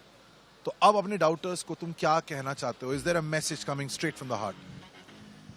I think doubters को ये कह सकते हैं कि पहला सीजन देखा था आप लोगों ने, वो भी बढ़िया था, वो हम जीते थे, और थर्ड सीजन भी अच्छा था, वो भी हम जीते थे। सेकंड सीजन में दोबारा ग्लोबल स्पोर्ट्स के साथ था, उसमें भी हमारे पास टॉप 4 पोडियम था। सो कह सकते हैं कि इस इवेंट में भी अच्छा जाना चाहिए, पूरी कोशिश रहेगी। और देखा जाए तो ये इवेंट हम सबके लिए बहुत इंपॉर्टेंट है, बिकॉज ये एक बहुत वैल्यू कैरी करता है BGMS जैसा इवेंट, और season 4 definitely will try good. मुझे लग रहा है ये जवाब दिल से नहीं, ये ज़्यादा दिमाग से आया है, but it's all right, it's all right. हम तीसरे मैच का इंतजार कर रहे हैं। Back to the boys in the studio. A few moments away from heading inside of this game of Sanhok, where things will be extremely fiery. And especially knowing the fact that Global Esports, it's one of those teams that's been doing so good. And yeah, the question was correctly asked. How did you manage to build up this team in such less time? And one thing is for sure, this is a team where a lot of players were kicked outside of their original rosters. You talk about Veron, he used to be a sub-player for the players of the OG. Then you talk about Manya, recently he was not there in his main roster, he was removed out of Seoul. So this roster is pretty much 4 scattered players coming together and somehow performing pretty well. But Necro, we have been talking about Global Esports a lot. But on the stage, I see empty chairs. We'll see what's going on there. But one thing is for sure, especially with how Mad Kings as well have been there, especially as well with how Mad Kings have not been able to perform and wake up, especially when the opportunity has been given to them over and over again, it's a major problem. And Mad King needs to rise up. Mad King needs to wake up to the right time and start performing. Today's day, their group played all the 4 games, or their group is playing all the 4 games. First 2 are done, the remaining 2 will be there. But for now, it's time for us to head in towards the 3rd game of the day, which will be the map of Sanhok. Starting all the way from Cow towards the opposite side, which will be Camp Charlie, this plain fly path is dividing the map into 2 equal halves. Well, certainly the flight path is not a problem on the map of Sanhok, and this time it is definitely favoring majority of in fact, all of the teams. We know few teams love going all the way towards the side of Camp Alpha, but my eyes are on the drop clash. If at all we are going to witness any drop clash. We were talking about the players of Phoenix Esports. They have dropped in all the way towards the side of Cow, 4TR. Even they have been struggling a lot.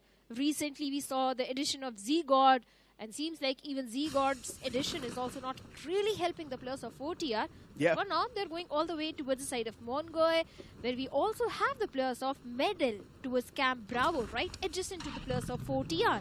And though both have been struggling. Especially for K9 Esports as well, it's one of those teams that we expect to perform exceptionally well with flying colors. And I've been saying this like a broken record, but this is what we expect. This is what this lineup is supposed to do. It is one of those lineups filled with a lot of firepower and insane mechanical skills, but it seems like they're not being used yet. They're not being put to use yet. Another team that we really need to talk about has to be Victorious Sumus. This team has been one of the most consistent teams. They somehow know how to survive in the top 5 of every single game, get those placement points squeezed up, and also a few elimination points to top it off. And especially in the map of Miramar, VS has been looking pretty promising, pretty strong.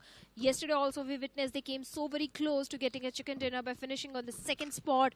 And day 1 also was pretty decent for the players of VS. But we also have got Likitha Esports all the way towards the side of Painan. But look at the split where we have the players of FS. Roman all the way towards the side of Camp Alpha. The remaining players all the way towards the side of Painan.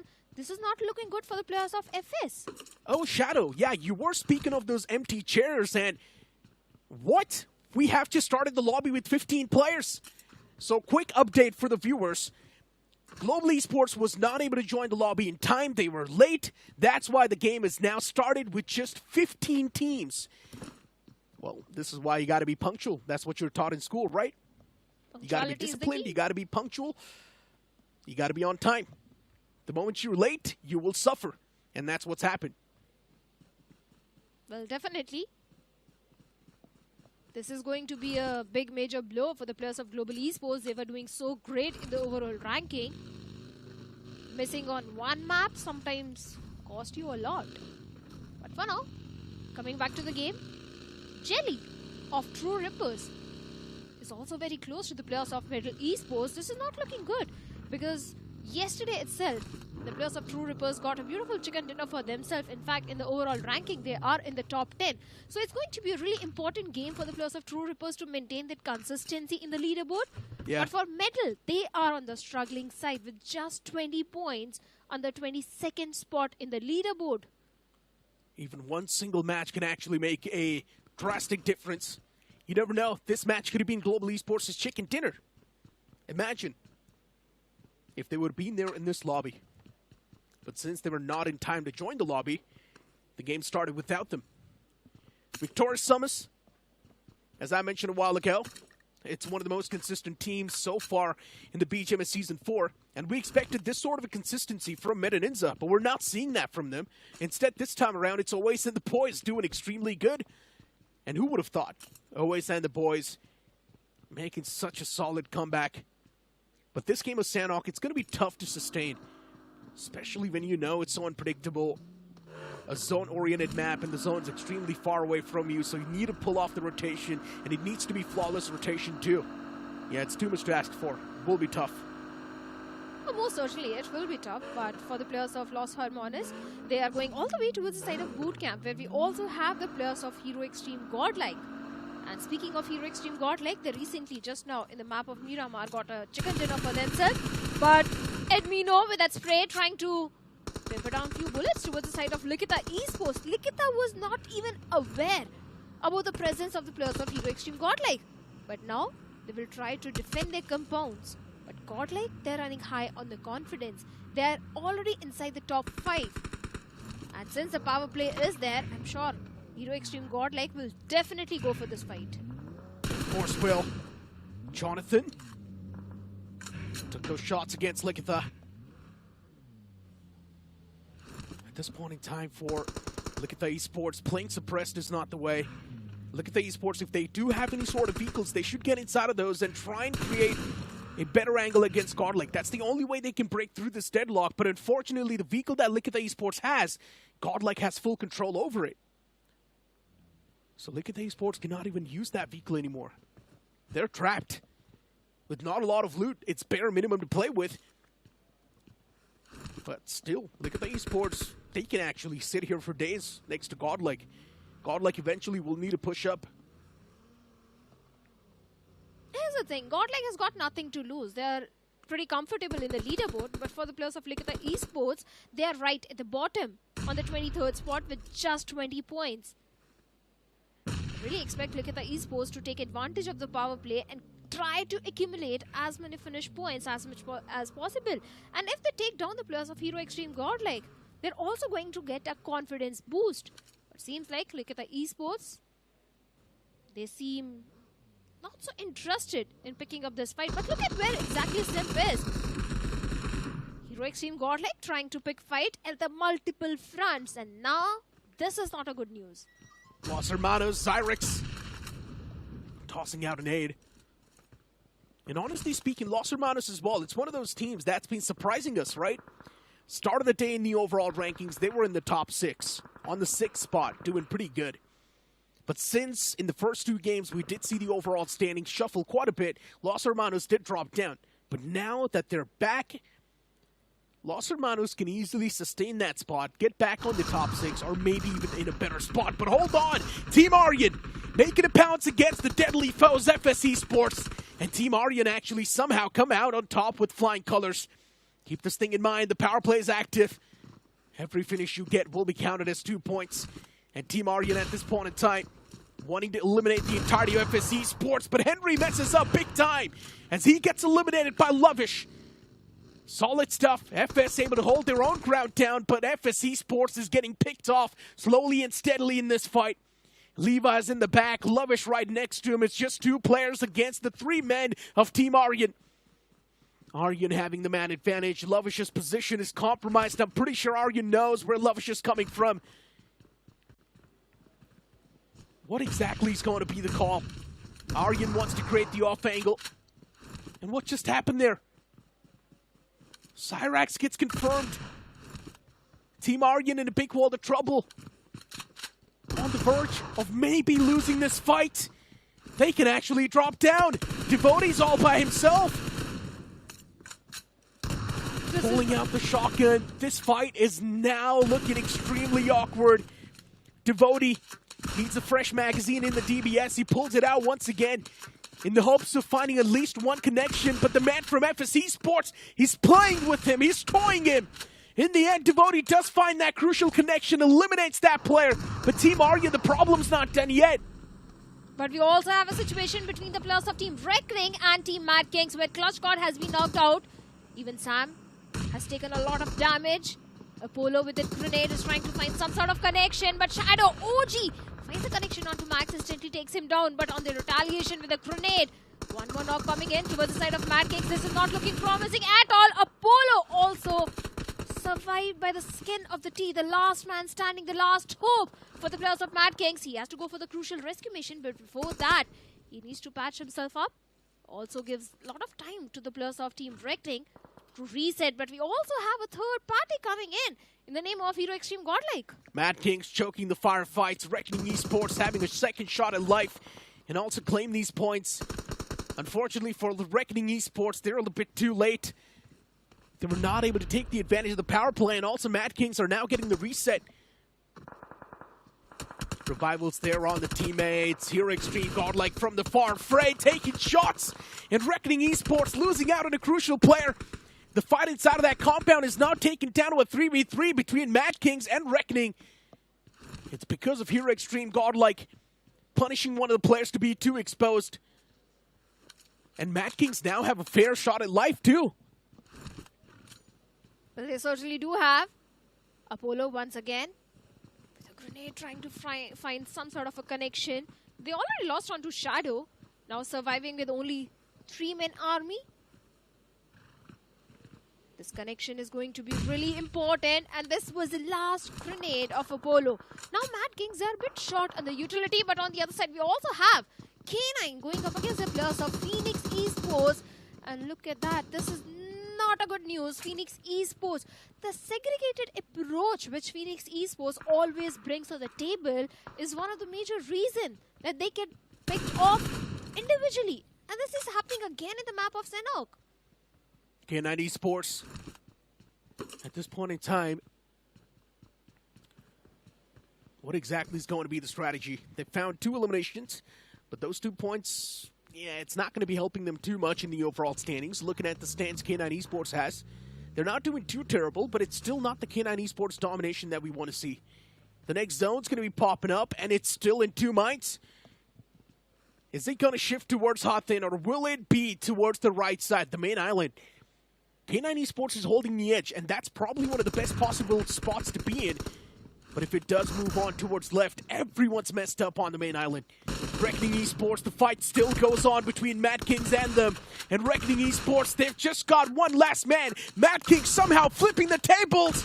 And now Viper, he's under a lot of pressure. The shotgun's starting to click. Both the players, they all want to apply that constant pressure. And in the end, Viper gets eliminated too. All thanks to Apollo and Sam. This duo completely annihilated the entire team of Reckoning Esports. And what is happening? True Rippers lost onto the IGL himself. Jelly being picked up by the players of 8-Bit. But Mad Kings, seems like the players of Genesis are also trying to breach into their compound. One player already knocked out with a barrage of grenade trying to annihilate the entirety.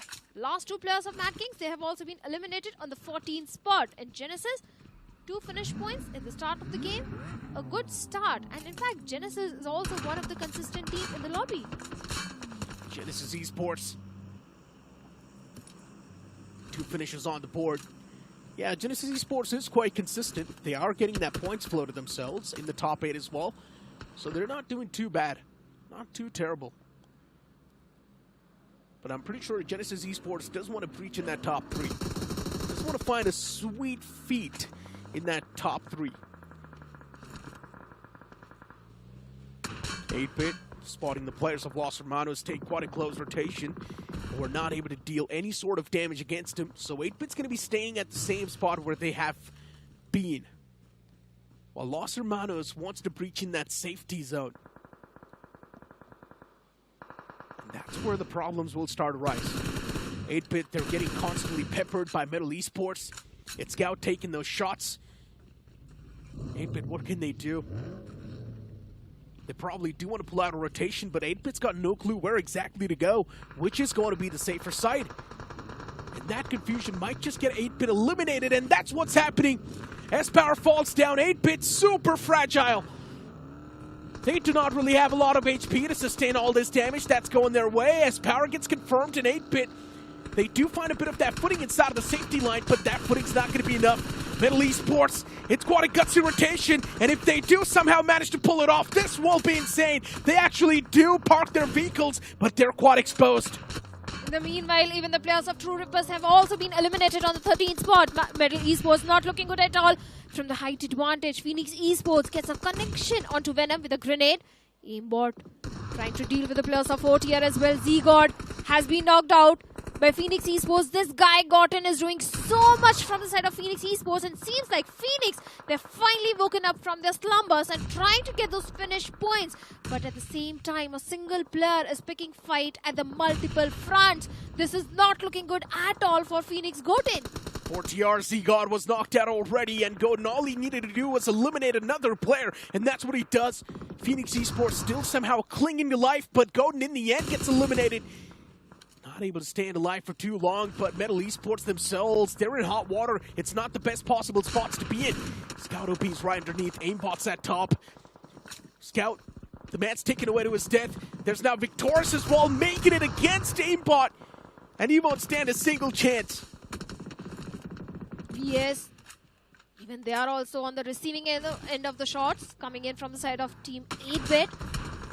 The Nob Beast, he needs to reposition himself, find a safe spot for himself. The vehicle has taken a lot of damage from the side of VS, and it is not looking good. Thunder! That grenade was so close. Both the teams, 8-Bit and VS, they need to move inside the circle, somewhere close to 30 meters away from the zone. And speaking of the zone, I think Hero Extreme Godlike is in one of the best possible spot right now. Even the players of Genesis are also looking promising. But look at that, a grenade and a spray from the AUG gets not just one but two players down from the side of VS. 8-Bit constantly spamming with that shotgun. Somraj in the end finds the sweet connection. And that's it. Victorious Sumus, a consistent team, this time not able to stay consistent enough on the map of Sanhok. And somewhere down line, we all saw this coming too. Victorious, I mean, they dropped all the way down south to Sami, and making that rotation on the other side, it was tough. And that rotation had to be flawless too. Victorious was not able to place themselves in a good spot and ended up losing that fight. The defense as well had too many cracks in it. K9 Esports, now they make it up close and personal against the players of 8-Bit as Beast falls down. K9, they know exactly where the final man of 8-Bit is to, and K9 wants to punish him as well. But K9, they've got the surroundings as well to take care of. And Somraj, that's where he might just have the advantage. That's where Somraj can buy a few minutes to stay alive. 8-Bit, this is not the best possible spot, but K9 Esports is the only threat Somraj needs to worry about. Somraj already having too many finishes. 8-Bit is feeling very confident. 10 finishes total is what they have back in the map of Sanhok. But now they need to move inside the circle. And Somraj is the last man standing. They also need to deal with the entire team of OnePlus. It seems like a bit of the help is coming from the side of Edwino of Hero Extreme Godlike. He has got a lot of information onto the players of K9. But towards the southern side, we also have got the players of Likitha Esports, so very close to the players of Los Hermanos. Even the players of Genesis trying to move into the safe spot. 3 finishes already towards the side of Hero Extreme Godlike, and Jonathan has got a lot of information on the players of Genesis. Oh out my in the God! Open. He should have got at least one knock. Yeah, he should have gotten one. The players were too exposed. The spray was perfect. But still, the knock wasn't there. Hit's not been able to register. And because of that, Hero Extreme Godlike potentially losing a chance where they could have had an upper hand against Genesis Esports. Likitha Esports on the opposite side as well. It's not the best possible spot, but two players are quite exposed. And Jonathan finally finds the frag. It's not the confirmation, but it's a knockout. Hero Extreme godlike. They need to take care of the bridge as well. FS Esports is going to try to breach in from that bridge. That's the only way FS Esports can actually make it to the safety lines in the future. Unless the zone somehow pans out towards bridge, then that's a whole different story. Then FS Esports will be in the prime spot. But look at the Esports as of now. They found themselves quite exposed. Two players are in the back lines towards the compound, while two in the front. Likitha Esports, this 2-2 split. It does seem good on paper, but the two players out in the open, they might just have a lot of threat. And that's what exactly I'm talking about. Smoker gets knocked out. The revival's going to be there. It's not a problem. But the real problem will be the Mets. Look at the circle, favoring the players of Hero Extreme godlike so heavily. The only compound in the circle is being held by the players of Hero Extreme godlike. This is their game to lose. They've got the numbers, all the 4 players alive. Should be an easy conversion for Hero Extreme godlike. But for now, Genesis, they are in a situation. Likitha Esports versus Genesis. Even the players of K9 can do a third party in the situation. But for now, Inferno gets a knock onto Gravity. And Zap is trying to find something, some connection onto the players of Likitha. Inferno, he gets taken down. But not by the players of Genesis, but by Edmino of Hero Extreme godlike. Even Starboy has been knocked out by Genesis Esports now. Likitha, solid stuff. Not looking good at all. Zap, this man is applying that constant pressure, and Likitha Esports just does not have any breathing room. Look at this nade! So close, but still so far, not on the mark yet.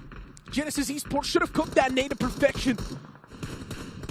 Timing's going to be essential. Here, Extreme godlike as well. Taking those shots against FS Esports. They want to keep FS Esports off at bay.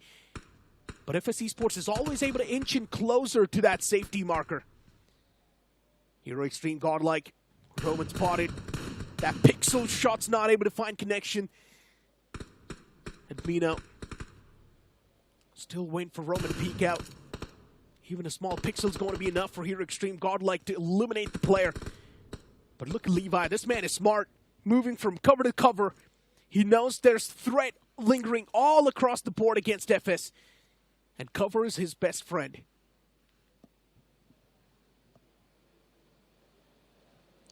Look at the amount of information which the players of Hero Extreme godlike are having. They've got intel onto the players of FS. They've got intel on the players of Team Genesis. OnePlus K9. That 1v2 split might not really work in the favor of them. Ninja Boy all the way towards the north. The remaining 2 players towards the eastern side, trying to find a way to move inside the circle. And look at Inferno. I'm pretty sure he wants to create a flank, but Inferno might just end up getting eliminated by the players of Hero Extreme godlike. It's not a good move.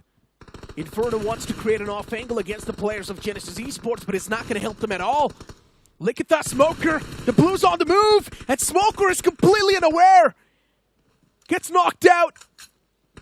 He was able to find a return knock against the players of Hero Extreme godlike. And look at Genesis.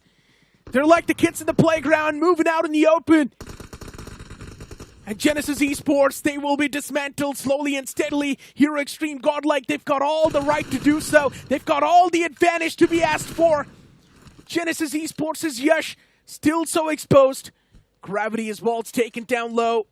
This nade's going to be on the mark. Another man gets knocked out. Yash is taken down extremely low. He's hiding inside of a bush, and Hero Extreme godlike's got no clue. This is their game to lose. It's a 3v1v1. And godlike's domination, it's now unstoppable as they're on the verge of claiming the second game as well. And they do so in style. Hero Extreme godlike back-to-back chicken dinners. This is the comeback the fans wanted, and they get it. On day number 1 on the map of Sanhok, Hero Extreme godlike, what they got was only 2 points. On a day number 3, right from the bottom of the leaderboard, they have taken a certain amount of jump in the overall ranking. In fact, a huge jump in the overall ranking. 2 back-to-back chicken dinners on the map of Miramar, then on the map of Sanhok as well. And Sanhok has never been a strength for the players of Hero Extreme godlike. The way they held on to the compound, yes, Circle was favoring them. Not too many finish points, but definitely good amount of position points. And luckily enough for godlike, they're also playing all the 4 games today. That's the best possible scenario. Godlike's in red hot form. They're playing all the 4 games today. They've played 3 games so far. Found 2 chicken dinners back-to-back on Miramar and Sanhok. Now it's time to move on towards Erangel. And if Hero Extreme Godlike does get a chicken dinner over there too, there's a big chance OG's lead will fade away. Quite possible, but even the players of Genesis are also showing a consistency today. In Miramar, they came on the 2nd spot. This time also missing out on that winner chicken dinner, but a good consistent performance is coming in from the side of Genesis. We'll continue the conversations, but now it's time for us to toss to a short break. Do not go anywhere. We'll be right back.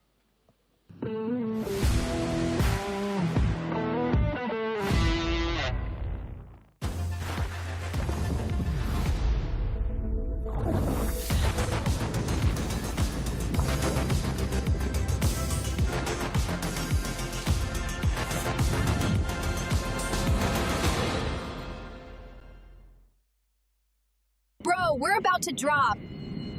Just a second. I need to finish this video. Ask Gemini on Android, it will give highlights.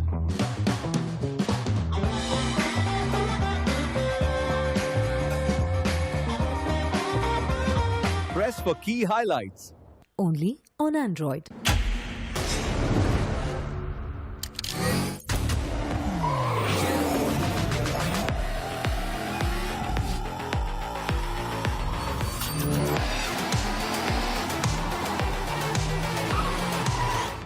TVS Raider, the wicked ride.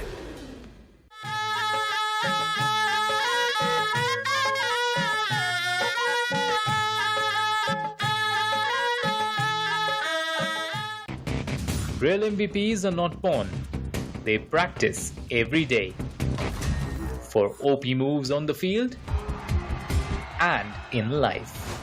Duolingo English Test. Proud supporters of dreamers and doers.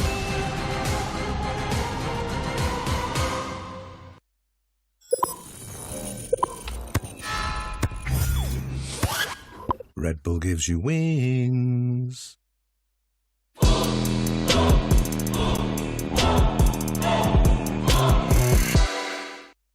The first back-to-back happening out here in the BGMS Master Series Season 4, ladies and gentlemen. And Shadow, I'm pretty sure the momentum god like we're talking about, they're finally rocking that boat. Well, certainly, even Necro was also pointing out the fact that if Hero Extreme Godlike also outperforms everyone on the next map, there is a very solid chance that in the overall ranking, they can topple over the players of OG. Yeah, that's the main thing, right? I was about to say the exact same thing. Even though the OGs are now getting decent amount of points, right? 4 on 9. That's not really enough to keep them or their boat afloat. If any team on the bottom of the half eventually gets a couple of games that are very good for them, well, boom, they're already clearing that entire gap of 30 points which you had created. But, I mean, I pretty much see that might happen right now if the next game as well goes for them. Since we've been talking about them, right? They've got 4 matches today. Yeah. 3 of them have already completed. 1 more remaining. What's going to happen? That's going to be the big question. And it's not only Hero Extreme Godlike, which is super consistent today. It's also the players of Genesis. Because in the map of Miramar also, they came on the 2nd spot. This time also came so very close to the chicken dinner. It's not just once. Twice they missed on to the winner chicken dinner. So maybe the last Erangel, fingers crossed, can go to the players of Genesis. Yeah, that's the thing. The consistency train on there, I would still say, is still there. But it's not really on top of it, right? Yeah. I mean, they could have definitely grabbed in a couple of those points. Considering the gap between the first and the second, in terms of the placement points, it's just 4 points, right? Normally you think about it, it's absolutely fine. But in the Master Series, yeah, it's a bit too much. But another team that I wanted to focus on was 4TR Shadow, because that team has been on the struggling end even now. Not just 4TR. Yes, the addition of Z-God gave us promise that maybe this team is going to outperform, and so many players, so many teams out there. Even Metal Esports is also on the struggling side. Phoenix Esports, the rotation, the split which Phoenix Esports is bringing in. This is not the actual Phoenix Esports which we have seen in the past. It's been having a lot of problems here and there right now, but we're going to have something that fixes everything. Is the OnePlus never settled moments right of the previous game itself. Pretty solid start happening left and right. Apollo as well, able to fire in some nice shots out there, and we constantly saw that action hopping in, right? We mentioned about Phoenix Esports finally getting a couple of those for himself, but not without any losses. 3 people fell. Even Zap from the side of Genesis Esports tried to do a lot, especially the way Genesis was able to pin down the players of Likitha Esports. A good amount of finish points over there, but Hero Extreme got like every single time. They had the position advantage and the circle advantage. Yeah, that's one big thing as well, right? When Godlike gets certain advantages, they mostly run on their own gas as well and eventually take that game. So I'd have to say they performed pretty well for the previous one. We saw that in the highlight moments, a flying kiss being given to the fans out there. I'm pretty sure they're going to be happy seeing their favorite team performing so good. But here's the thing. There's quite a lot of names as well on the screen right now, which we wanted to see perform. And one of the names that shines on my head is Mad Kings. We'll talk about that as well, but let's have a look at the MVP of the previous game. Because the man who shined the most is Beast. Finally, from 8-Bit, he's getting his own shine. Yeah, 6 finishers, 60% finish contribution. 8-Bit was trying to traverse from the eastern side of the map, and they got a good amount of finish points for themselves. Beast especially, 60% finish contribution. This guy was doing so much for the team today. That's the big thing, right? But at the same time, I feel like 8-Bit, I kind of wanted to see a little bit more from them. Yes, Beast getting those 6 finish, pretty solid, but maybe with the potential that they have, I'm pretty sure with Beast finally getting his confidence back, he will be able to help the team rise back up again. Finally, we are seeing them on the 3rd place up in this match ranking as Godlike gets another 21-point bomber. If I'm not wrong, that puts them on 80 points. That's not a lot behind OG. Another good game, and maybe they'll be able to take them down as well. Probably just, 19 points behind? Yeah, that basically means they need another chicken dinner, but it's absolutely fine. A big difference and the disparity coming in between the top 6 teams and then the bottom of the 10 teams, and that is big. Troopers on the 15th spot. Yesterday itself, they got a chicken dinner on the very last map of Erangel, and having 0 points in this one is definitely going to hurt their case in the overall ranking. 4TR, they have been constantly struggling. Breaking Esports, they also get eliminated pretty early in the game, just a single point to their name. But looking at the overall ranking, OG still at the top with 99 points. But Hero Extreme Godlike, now the point difference is not that much. It's only 19 points. My whole question still relies on the same thing, that OG have got only one chicken dinner till now. Only one. That's one big thing. The top 2 teams now are in a different league, and then comes REVENANT X-Park with 66, God's Reign 61. They've had a pretty decent leap as well, but these are the teams who would now need to pull their socks up. Aryan, My Los Hermanos, My G Los Hermanos, K9 Esports, FS, these are the teams that will have to focus on their performance, Shadow, because they've played 7 games, 1 last remaining, and they're still on the 2nd page. K9 Esports, just 9 position points. Survival is definitely a big problem for K9 Esports as well. They need to get those position points. Yes, I do understand the power play is there. You need to grab those finish points, but also survival is the key. The balance is the key. Phoenix Esports right at the bottom of the leaderboard with just 7 points. Metal Esports, 23 points right at the bottom. And Metal, this is a lineup full of power pack players. I 100% agree. They have the players that have got insane potential, but they're just not being utilized perfectly. I feel that is the thing. Maybe they need something that you can utilize your own potential on. And ladies and gentlemen, that's going to be the OnePlus 13R. Never settle with OnePlus, because this is an absolute beast of a phone. It's got the Snapdragon 8 Gen 3 processor. That means you will have the maximum FPS, and you're going to enjoy a smooth, buttery gameplay with a long-lasting battery life and ultra-fast charging. Shadow, it charges your phone just like this. And I'm pretty sure that you would want that. You use your phone a lot, and mostly it's for BGMI. Yeah. When did you get that? You know what? Tell me that story right now, because ladies and gentlemen, we'll be sending it down to a break. I want to discuss about what she has got in her bag.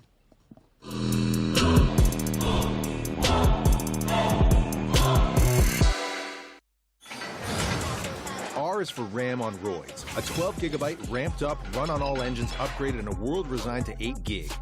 Ridiculously ripped. Raise the stakes with a ruthless dozen. Ready to raid. Write faster, roll smoother. Reach higher with a refuse-to-die battery. Every app, every activity. Rep, rep, rep, rep, rep. If it's in your radius, R keeps it on rotation.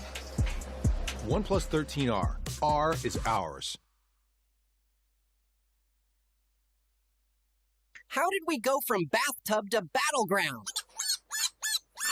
Gemini on Android, bro. Anything can happen.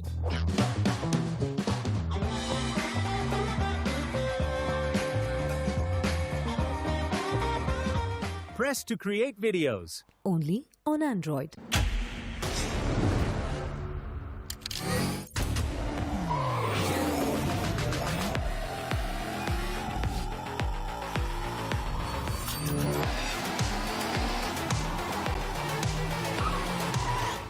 TVS Raider, the wicked ride.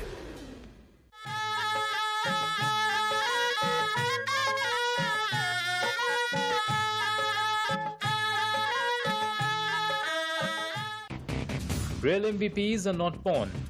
They practice every day. For OP moves on the field and in life. Duolingo English Test. Proud supporters of dreamers and doers.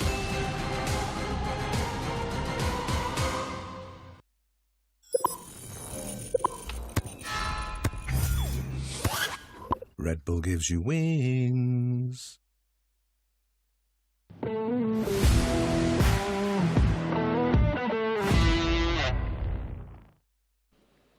I mean, she's got a pretty solid phone in her bag, and yes, that is the OnePlus 13R Shadow. I did not know you were that quick on that. But ladies and gentlemen, I really hope the rest of the teams are also pretty quick on catching up, because we will be moving on to the last map of Erangel, the last chance for this team to get their spot up at least closer to the top 8, because from tomorrow, we will have the bounty system. You had to ruin it, right? Absolutely. And here's one thing. I know I've basically spoiled one surprise out there for all the people, but there's another surprise out there which Google Play gives you. You can earn your rewards on every purchase with Google Play points. So make sure you grab a lot of those points. And I'll tell you out here, I have a lot of those points out there in my own Google Play account as well. Yes, I know you're going to be jealous about that, but it's absolutely fine, Shadow. We can focus down on the next map. I've got more than you. I'm pretty sure you don't. I'll show you after the game, but Group A and C will be competing once again on the map of Erangel. Do you really think Hero Extreme Godlike can get a hat-trick today? Oh, that's going to be the big thing, right? That's going to be absolutely big thing. Maybe they can get the hat-trick, and I also hope that maybe Android can get a hat-trick of the sponsorship with the BGMS Master Series, because it's already their second year consecutively helping us out. They are the co-title sponsor as well for the BGMS Master Series, so a huge shout out to Android. But Shadow, now coming back onto the same discussion, 20 more seconds remaining, and now it's going to be a full-fledged focus on last one chance, last one shot into the top 8. Top 4 is also really important, like you said. Would you rather want a bounty on your back, or would you want to hunt for the bounty on the other side? I'd rather be in the top 4. I mean, you know what? Alright, that's absolutely fair. Not really with that I could win any argument against Shadow out here. But ladies and gentlemen, we potentially could see some teams hopping back up in the ranking as this big bird will hit the skies one more time on the map of Erangel. It's going to start all the way from Milta Power, going to go towards Primorsk. Shadow. We know the teams that like to jump towards Yasnaya, towards Rozhok, maybe towards the Ruins Hospitals. Yeah, they're going to have a long flight time.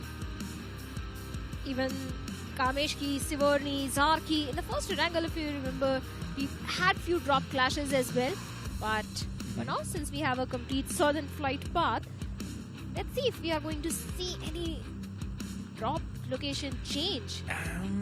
There could be, to be honest, I'm kind of expecting at least 1 or 2 drop clashes somewhere around Shelter area, because you can pick up some vehicles from there and then move up north.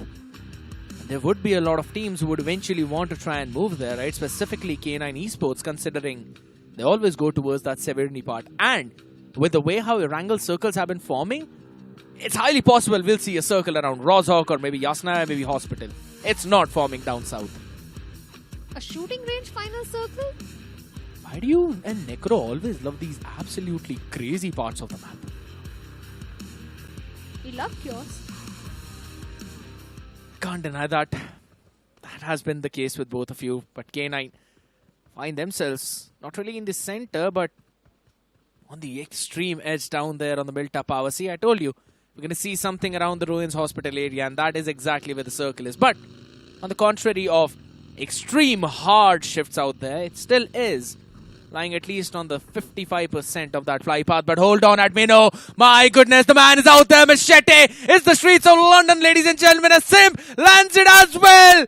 And that's an absolute chaos elimination of Mad Kings. It is personal. And it shows up in front of us. Godlike. Starting things off in style. 8 total points being accumulated by Hero Extreme Godlike. And they eliminated Mad Kings, which once upon a time were their friends. Maybe they are still friends outside the game. You sure about all that chaos after that? Yeah. They still are friends outside the game. That's true. For sure, but... Machete battle.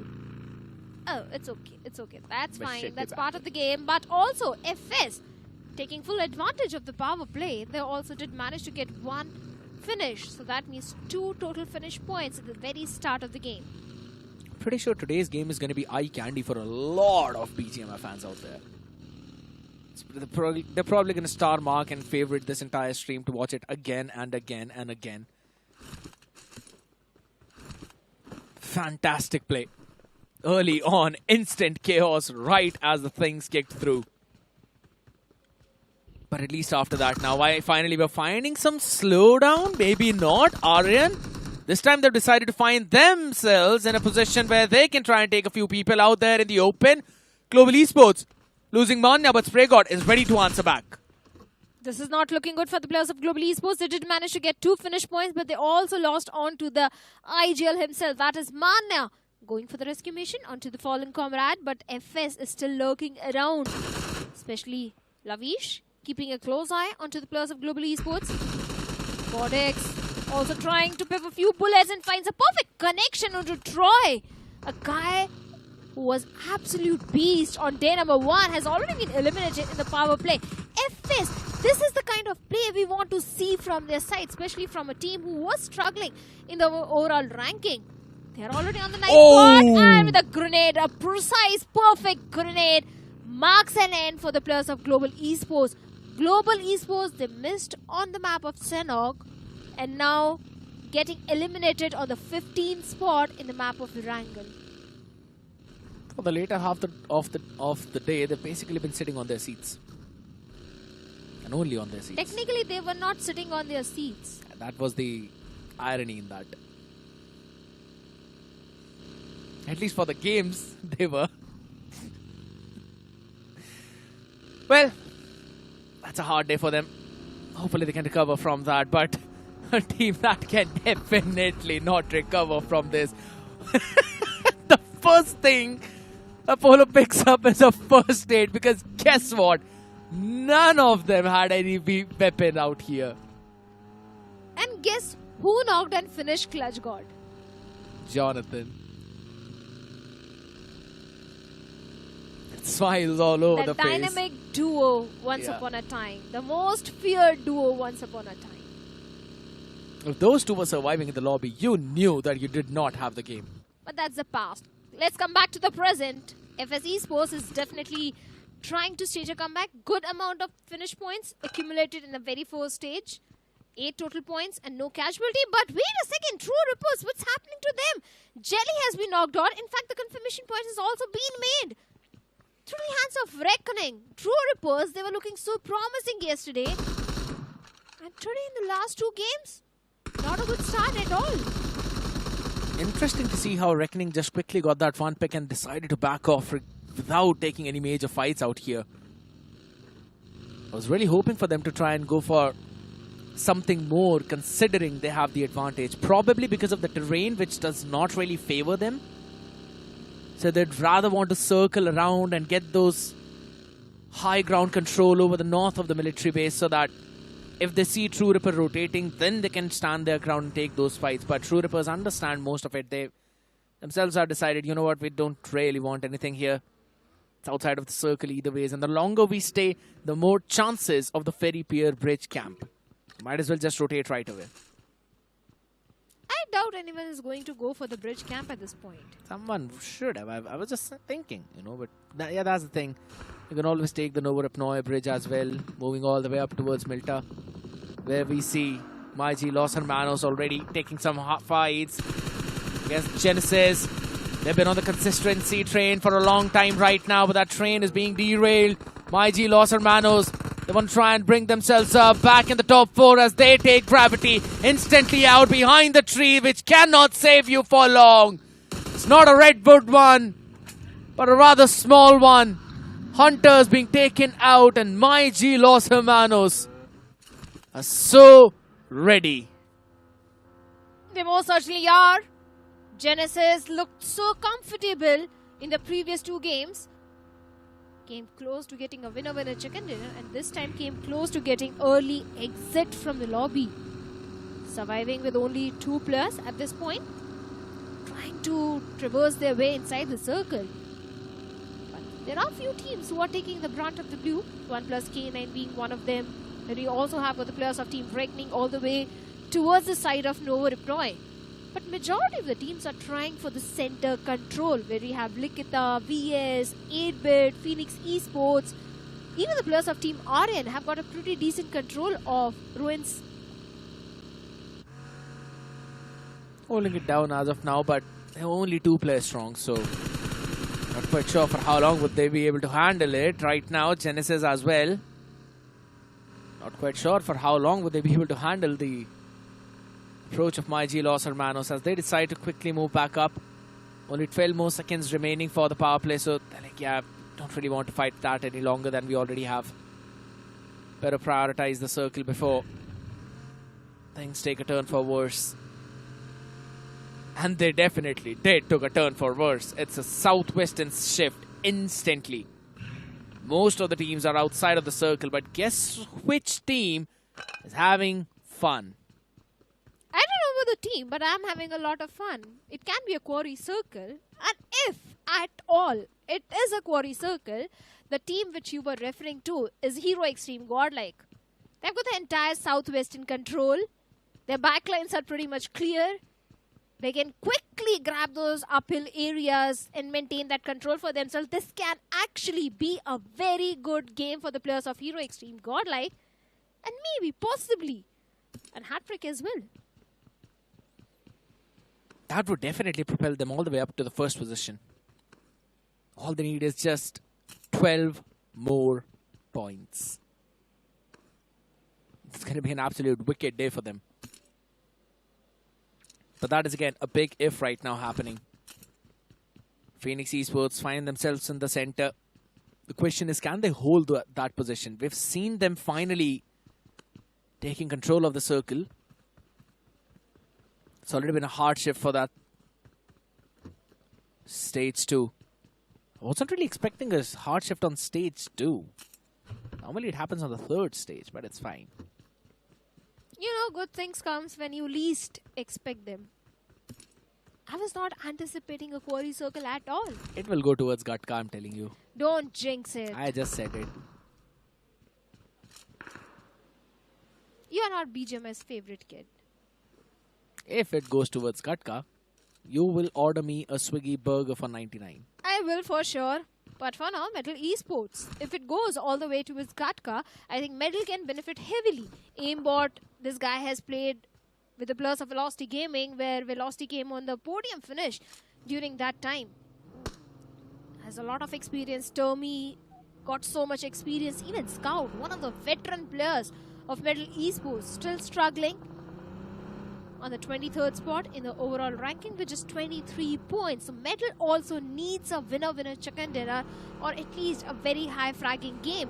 And correct me if I'm wrong, when you have got such power-packed players in your lineup, slow approach could be the reason that Metal is not actually getting those crucial points converted? Probably because they're not really utilizing the power play at this point. We have seen that by almost every other team who are in the top 5 right now. That at certain point, they have utilized the power play in the past 2 days as well, even today. I mean, be it just because of a forced drop clash, or them being hunted down by someone, or them deliberately hunting someone. But it has happened. And for as long as you utilize that, you will always get those additional points to boost your ranking up.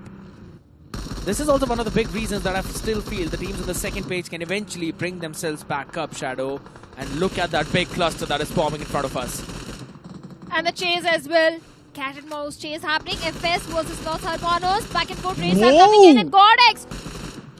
Not just one, but 2 players of Los Hermanos has been knocked out. This is the moment with the players of FS to definitely try to slam that vehicle into the compound. But seems like they're first going reroute to a different place. This was a golden opportunity for the players of FS. I think so. The reason why they went away was because there was a third party coming in from K9 Esports. They were being shot by K9. So they decided that we've already lost one. We're not going to focus on anything more. We've still got 3 more players standing strong. Even Genesis slowly and steadily trying to make their own way as well. Some IG Los Hermanos will get their boys back up on the feet thanks to the entry of K9, who themselves have decided not to be indulged in any of those fights, and they will still move in that circle. That means a lot of these teams will eventually make a cluster towards the eastern part. And seems like the players of VS can also be stuck in that cluster. NINZA. And Genesis also towards the eastern side. K9 also trying to traverse inside the circle from the eastern front. Reckoning, trying for the southeastern rotation. Could be a good path, but they need to be a bit cautious because if they overextend, they're going to face the players of 8-bit. And 8-bit has also been feeling confident. And by the way, this is not a Gatka circle. Just in case if you didn't notice. Imagine it ends up between Pori and Gatka. None of us get a burger. It won't be a Gatka circle for sure. It's not even going to be a query circle as well. Could be. There is still a possibility. If the circle takes a southern shift, just like the players of Reckoning were trying to go for the southern rotation, but now they have got the height advantage.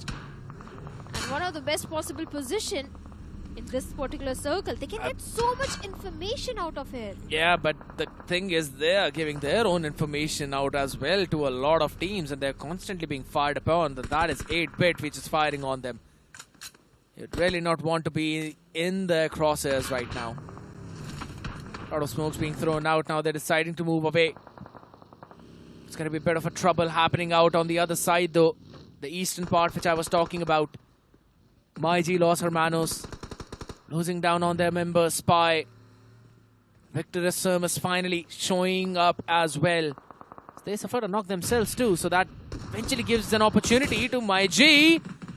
The Waze falls down as well, and that could be a big opportunity right now. Getting back in the vehicle, it's about time to slam in. Only a couple of players remaining from VS, and they are running away. They want to survive this fight, but guess what? A third party coming in. FS have decided to complete the task that they left midway. And it's Roman creating his empire again. Destroys MyG Los Hermanos. Steals away the finishes and saves the life of Victor Sumus. But who's going to save Reckoning right now? Likitha Esports are barging onto their doors.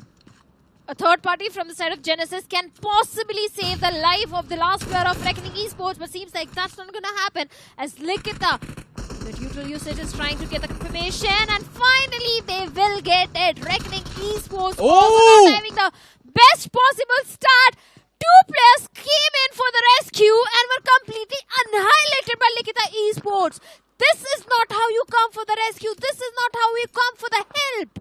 It seems like the ambulance was being called, but for themselves out there, Zozo.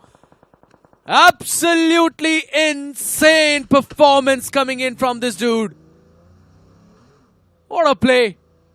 And then K9 Esports as well.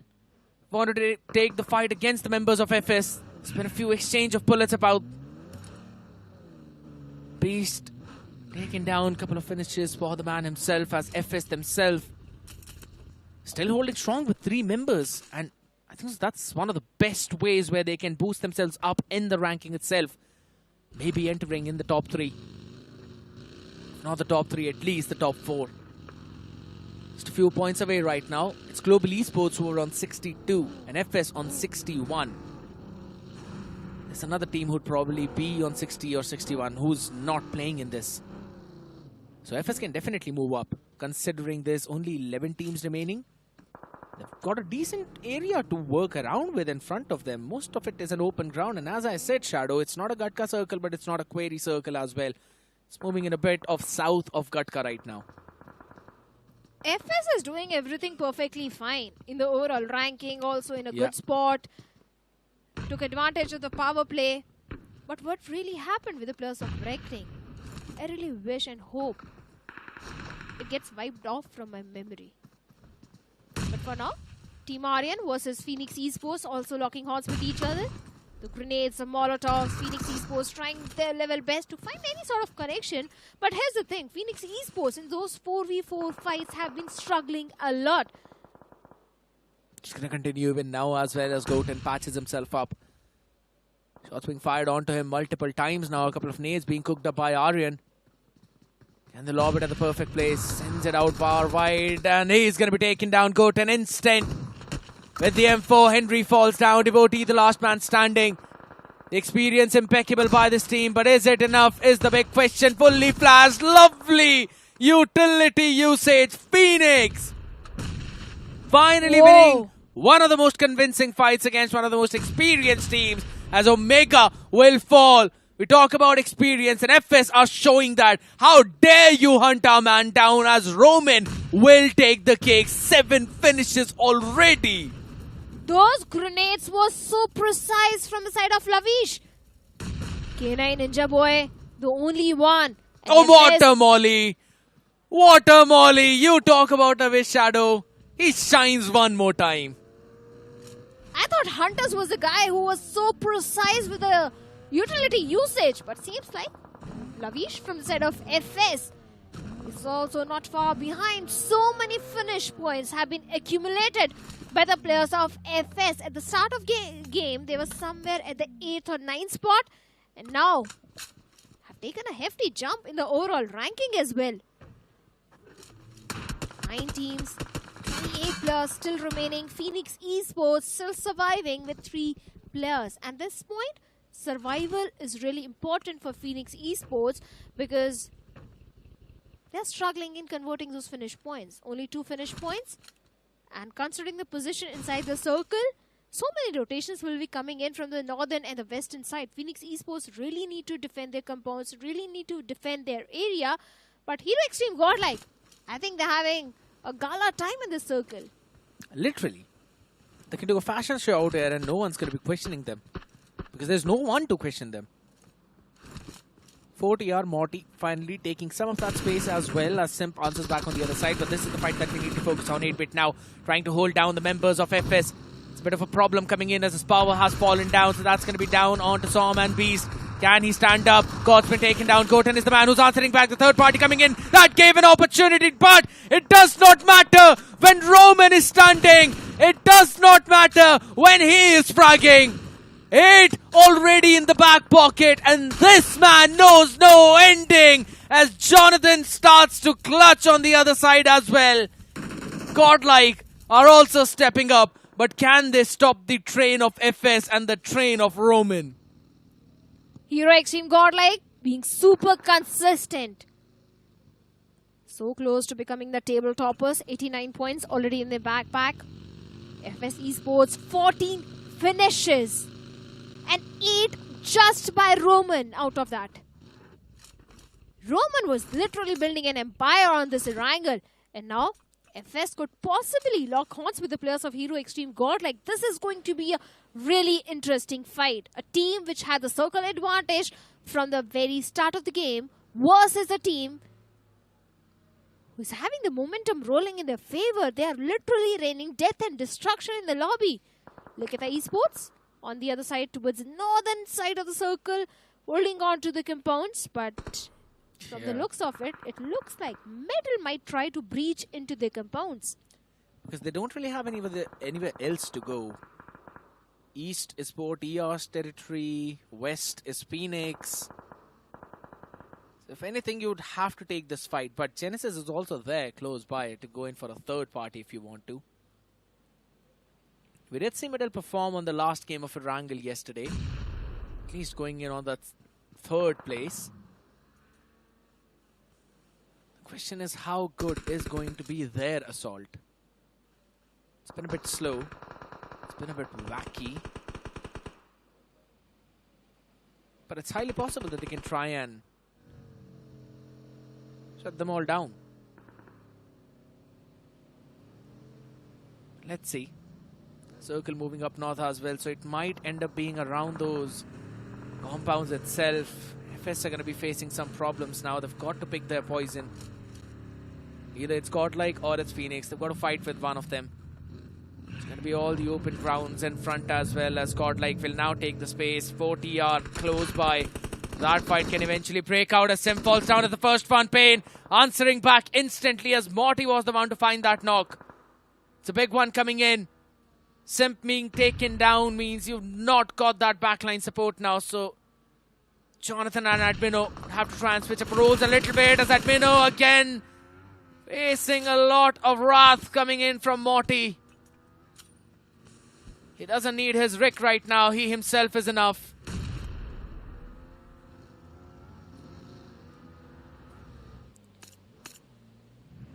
TR still trying to get few points converted in their favor. Heroics team Godlike takes a rain check onto the players of 4TR but goes against the players of FS. Admino with that spray. He's open and Roman can actually see him. Oh, lucky he falls down at the same time.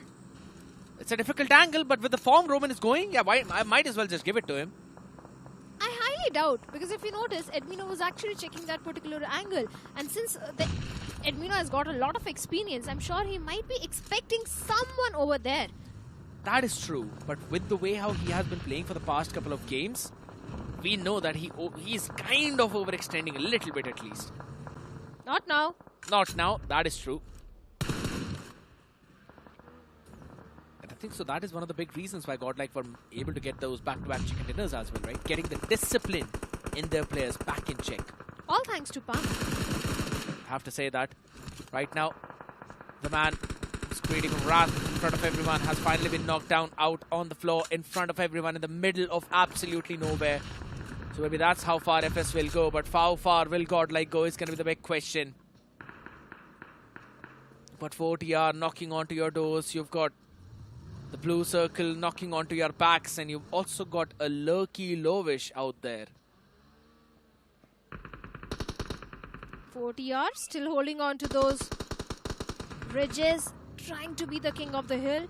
The next circle shift is going to be a really important one, because if it goes south, Heroics team Godlike can benefit heavily, but if it goes towards the northern side, I think Likitha Esports, the compounds which they are holding on to, are going to be really crucial, really important. And they'll come under heavy fire. Oh, Lavish. This is bad luck. I wouldn't exactly say bad luck. I mean, that's exactly where Roman got finished off from as well. So the information should have been given. I just feel it's not more so of a bad luck, but mispositioning. Circle moves towards 4TR a little bit. So now, look at the Esports, middle, Genesis. They're all going to be forced down onto that part. So this fight is finally breaking out. Middle, got to get that push going, and it's a perfect one. Inferno falling the first one. That's a nice opening medal needed, and they're going to get another one as well. Smoker falls. The defense is crumbling. The offense, it's an absolute on-pointer right now as Starboy tries to run away back to safety, but you do not show your back to Medal. You do not run away from that fight as they will chase you down. Zozo has got a nade cooked up. Not the perfect one. Nice toss coming in from Medal. You've also got to try and dodge the entire line of sight that will be coming in from the other side by Godlike. So this push might actually be a bit more tough than it seems. Could be possible, but for now, Heroics team Godlike, I guess their entire focus would be on the players of 4TR, as 4TR are trying to pick a fight with them, but they also need to check the 6 as Phoenix Esports is also trying to close in the distance. Smokes being deployed. Jonathan with a grenade trying to find some sort of connection, but misses out. He's aware about the players of Phoenix Esports. Now here's the thing. Heroics team Godlike has to rely entirely on their util at this point. Smokes needs to be deployed, and that is exactly what they are doing to block off the vision of Phoenix Esports. Gotten, this guy was really promising in the previous map, and this time again, right on the face of Punk, instantly takes him down. With a perfect grenade, Jonathan, he has to do something, finds a connection, onto Gotten, gets a trade, but here's the confirmation also coming in. Hero Extreme Godlike left with only 2 players now. It's only Jonathan and Admino, but these are the 2 players that you actually need for yourself. Can they try and survive? Can they finish off Phoenix? Can they finish off the birds who've been flying high and resurging? The nade definitely did that. Seems like Jonathan's turning into Boo out there, defeating Goten. But it's 4TR as well who are finally pushing up. Admino down on the feet as Jonathan, the last man standing for his side.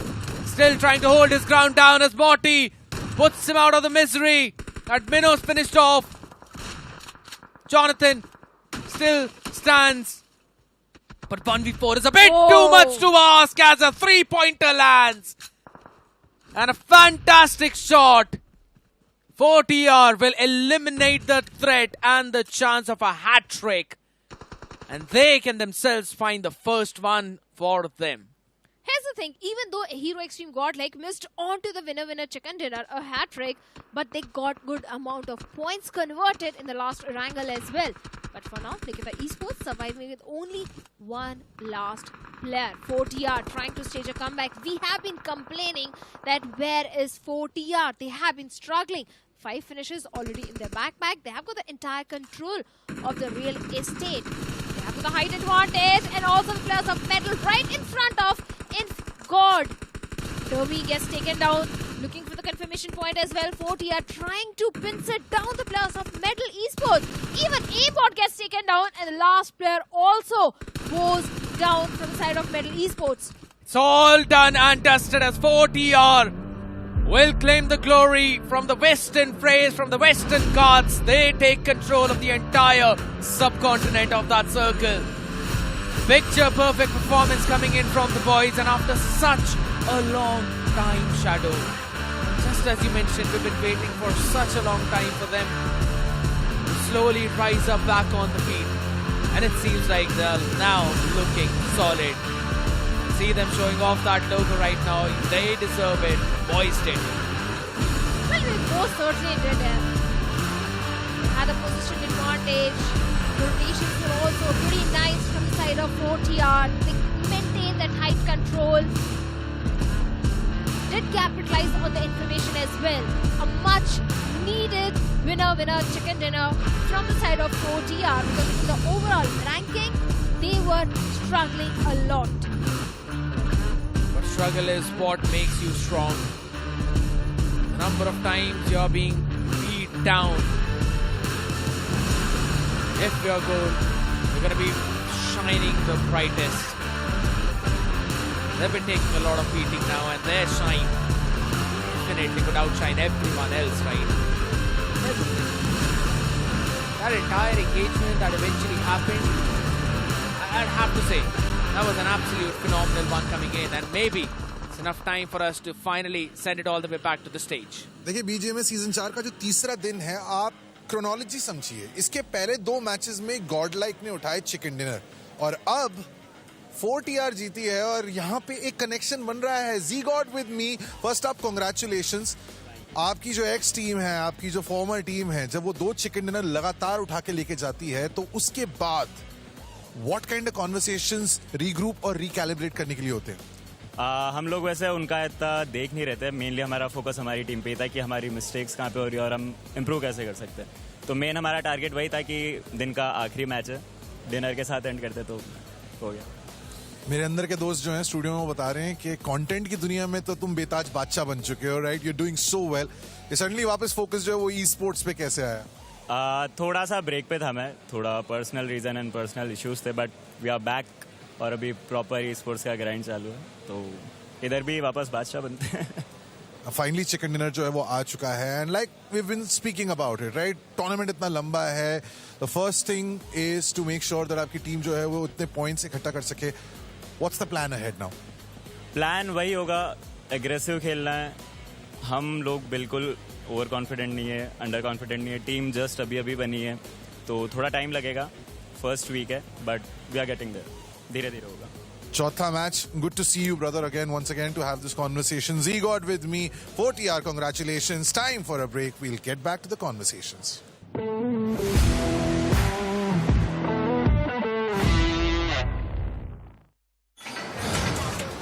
R is for RAM on roids. A 12 gigabyte ramped up, run on all engines upgraded in a world resigned to 8 gig. Ridiculously ripped. Raise the stakes with a ruthless dozen. Ready to raid. Write faster, roll smoother. Reach higher with a refuse to die battery. Every app, every activity. Rep, rep, rep, rep, rep. If it's in your radius, R keeps it on rotation. OnePlus 13R. R is ours. Bro, we're about to drop. Just a second. I need to finish this video. Ask Gemini on Android, it will give highlights.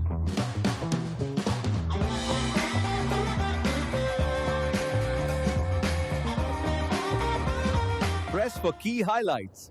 Only on Android.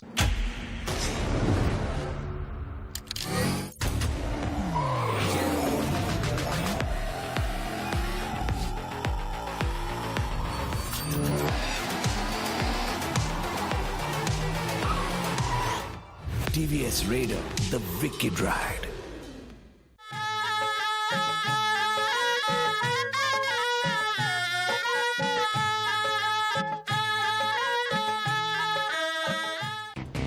Real MVPs are not born. They practice every day. For OP moves on the field and in life. Duolingo English Test. Proud supporters of dreamers and doers.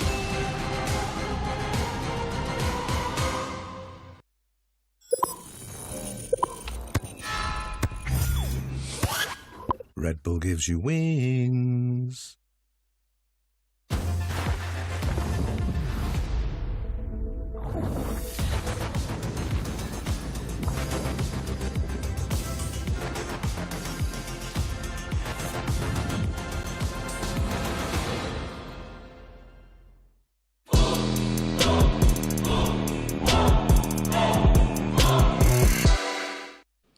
The final match was absolutely fiery, ladies and gentlemen, right now, because the arena is absolutely on fire. A couple of games, Godlike getting those chickens, and finally 4TR bringing themselves back up. I think it's about time that we finally tone it all down, have a cool, calm, collected sip of the Bisleri water. It's time that we drink up that. And Shadow, it's also time that we talk about who could potentially be the MVP of the previous game and why Roman. Why Roman? Roman possibly because he was playing really good from the side of FS.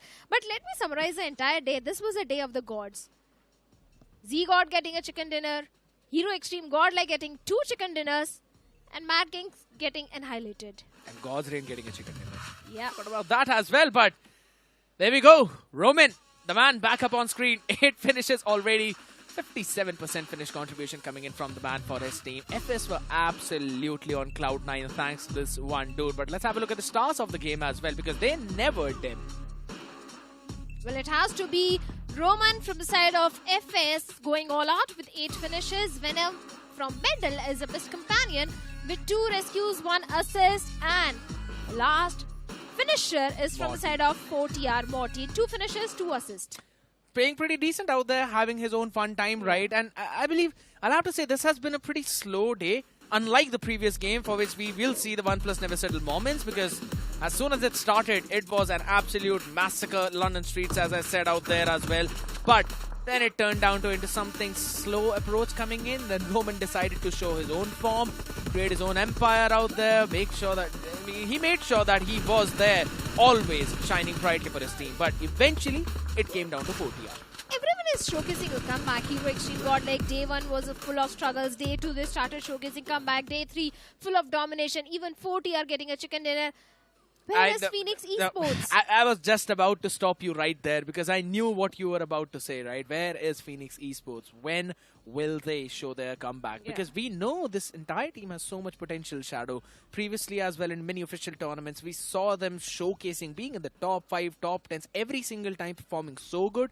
And now when it's come down to the past couple of events, yeah, that's where the struggle has been. So even I'm surprised and questioned, more questioned in my head as to how will they improve the things. But we'll be keeping that conversation aside for now, as FS is the one that get the chicken dinner. Shadow 18 finish points for the team with only 1 position point. They're absolutely fine with that. 19 overall in total. Yeah, despite not getting the chicken dinner, only because of the finish points, They are on the top with total of 19 points. 40 are on the second spot with total of 18 points. Hero Extreme Godlike also on the third spot with too many finished points in the backpack. But Team Aryan, Mad Kings, two lineups with so much experience coming in and getting an early exit. Even VS was also falling short on those numbers in this particular one. True Rippers, yesterday they got the chicken dinner and today they're falling short on those points. It's not just falling short in terms of chicken dinners as well. They're falling short in terms of the overall ranking, ladies and gentlemen, as these are the finalized ranking after all the games. It's going to be Orangutan up on top with 99, Hero Extreme Godlike up at the second place with 95 points, only 4-point gap out there. And then we see the big gap. FS, though, popping all the way up on the third spot, Shadow, with 68 points. Now that is a massive performance. Well, certainly it is. Genesis also sitting on the 6th spot. Consistency was there, at least in the two games. They came so close to getting a chicken dinner. Marcos Gaming sitting on the 12th spot with 49 points. True Rippers on the 10th with 52 points, but the next few days are going to be really important for True Rippers because they need to maintain the consistency. Today was not a good day for True Rippers. 52 points out there, right? Any team that has got 38 points till now, till NoNx, I believe they can still barge into the top 8 itself, if not in the top 5 too. But yeah, when it comes down to the teams who are in the bottom 3, that's where the big struggle is. Medal 33, NINZA 29. I was not really expecting this kind of performance from NINZA, to be honest. I thought maybe they're going to be a bit more higher in terms of those rankings, considering their previous performance. I think so they might be hungry at this point, not just for points, but probably for food as well, ladies and gentlemen, because you might want to order some burgers from Spiggy, which you can get only with ₹99 plus free delivery. Shadow? I'm not going to give you a treat. Rather, I am the lady on the desk. I'm expecting a treat from you and Necro. I would absolutely. It's just at 99 rupees and free delivery. I wish I could do that, but I don't really like burgers. It's absolutely fine.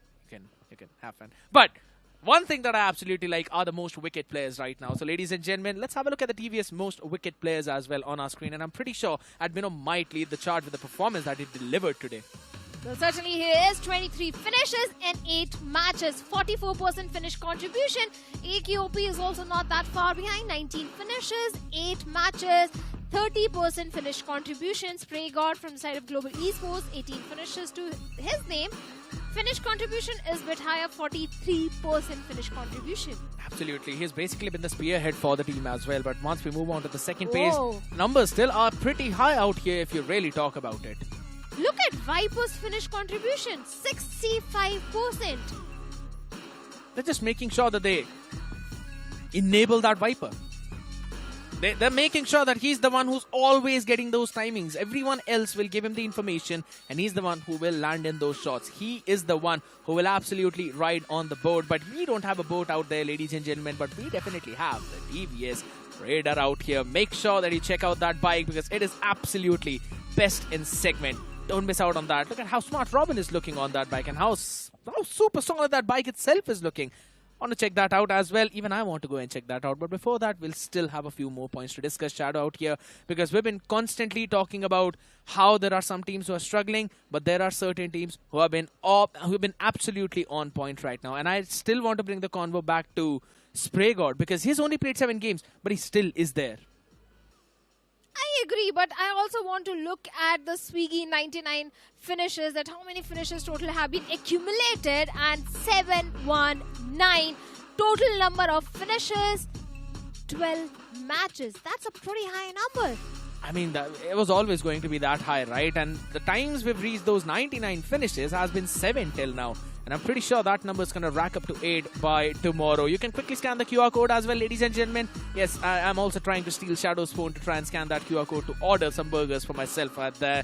But having a look at the max finishes out here again, Admino will be the man who will be having that gap on his head.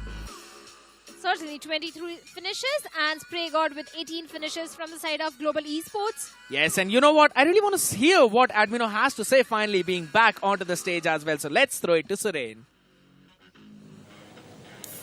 Hands down, इस दिन की सबसे नायाब performance team and individual रही है Godlike की, and I've got the man who gets the Red Bull Max takedown cap for 23 finishes. I've got Admino, or should I say Godmino, क्योंकि आपके fans जो हैं जब आपकी ऐसी performance रहती है they start calling you Godmino. Does it get to your head या अच्छा लगता है?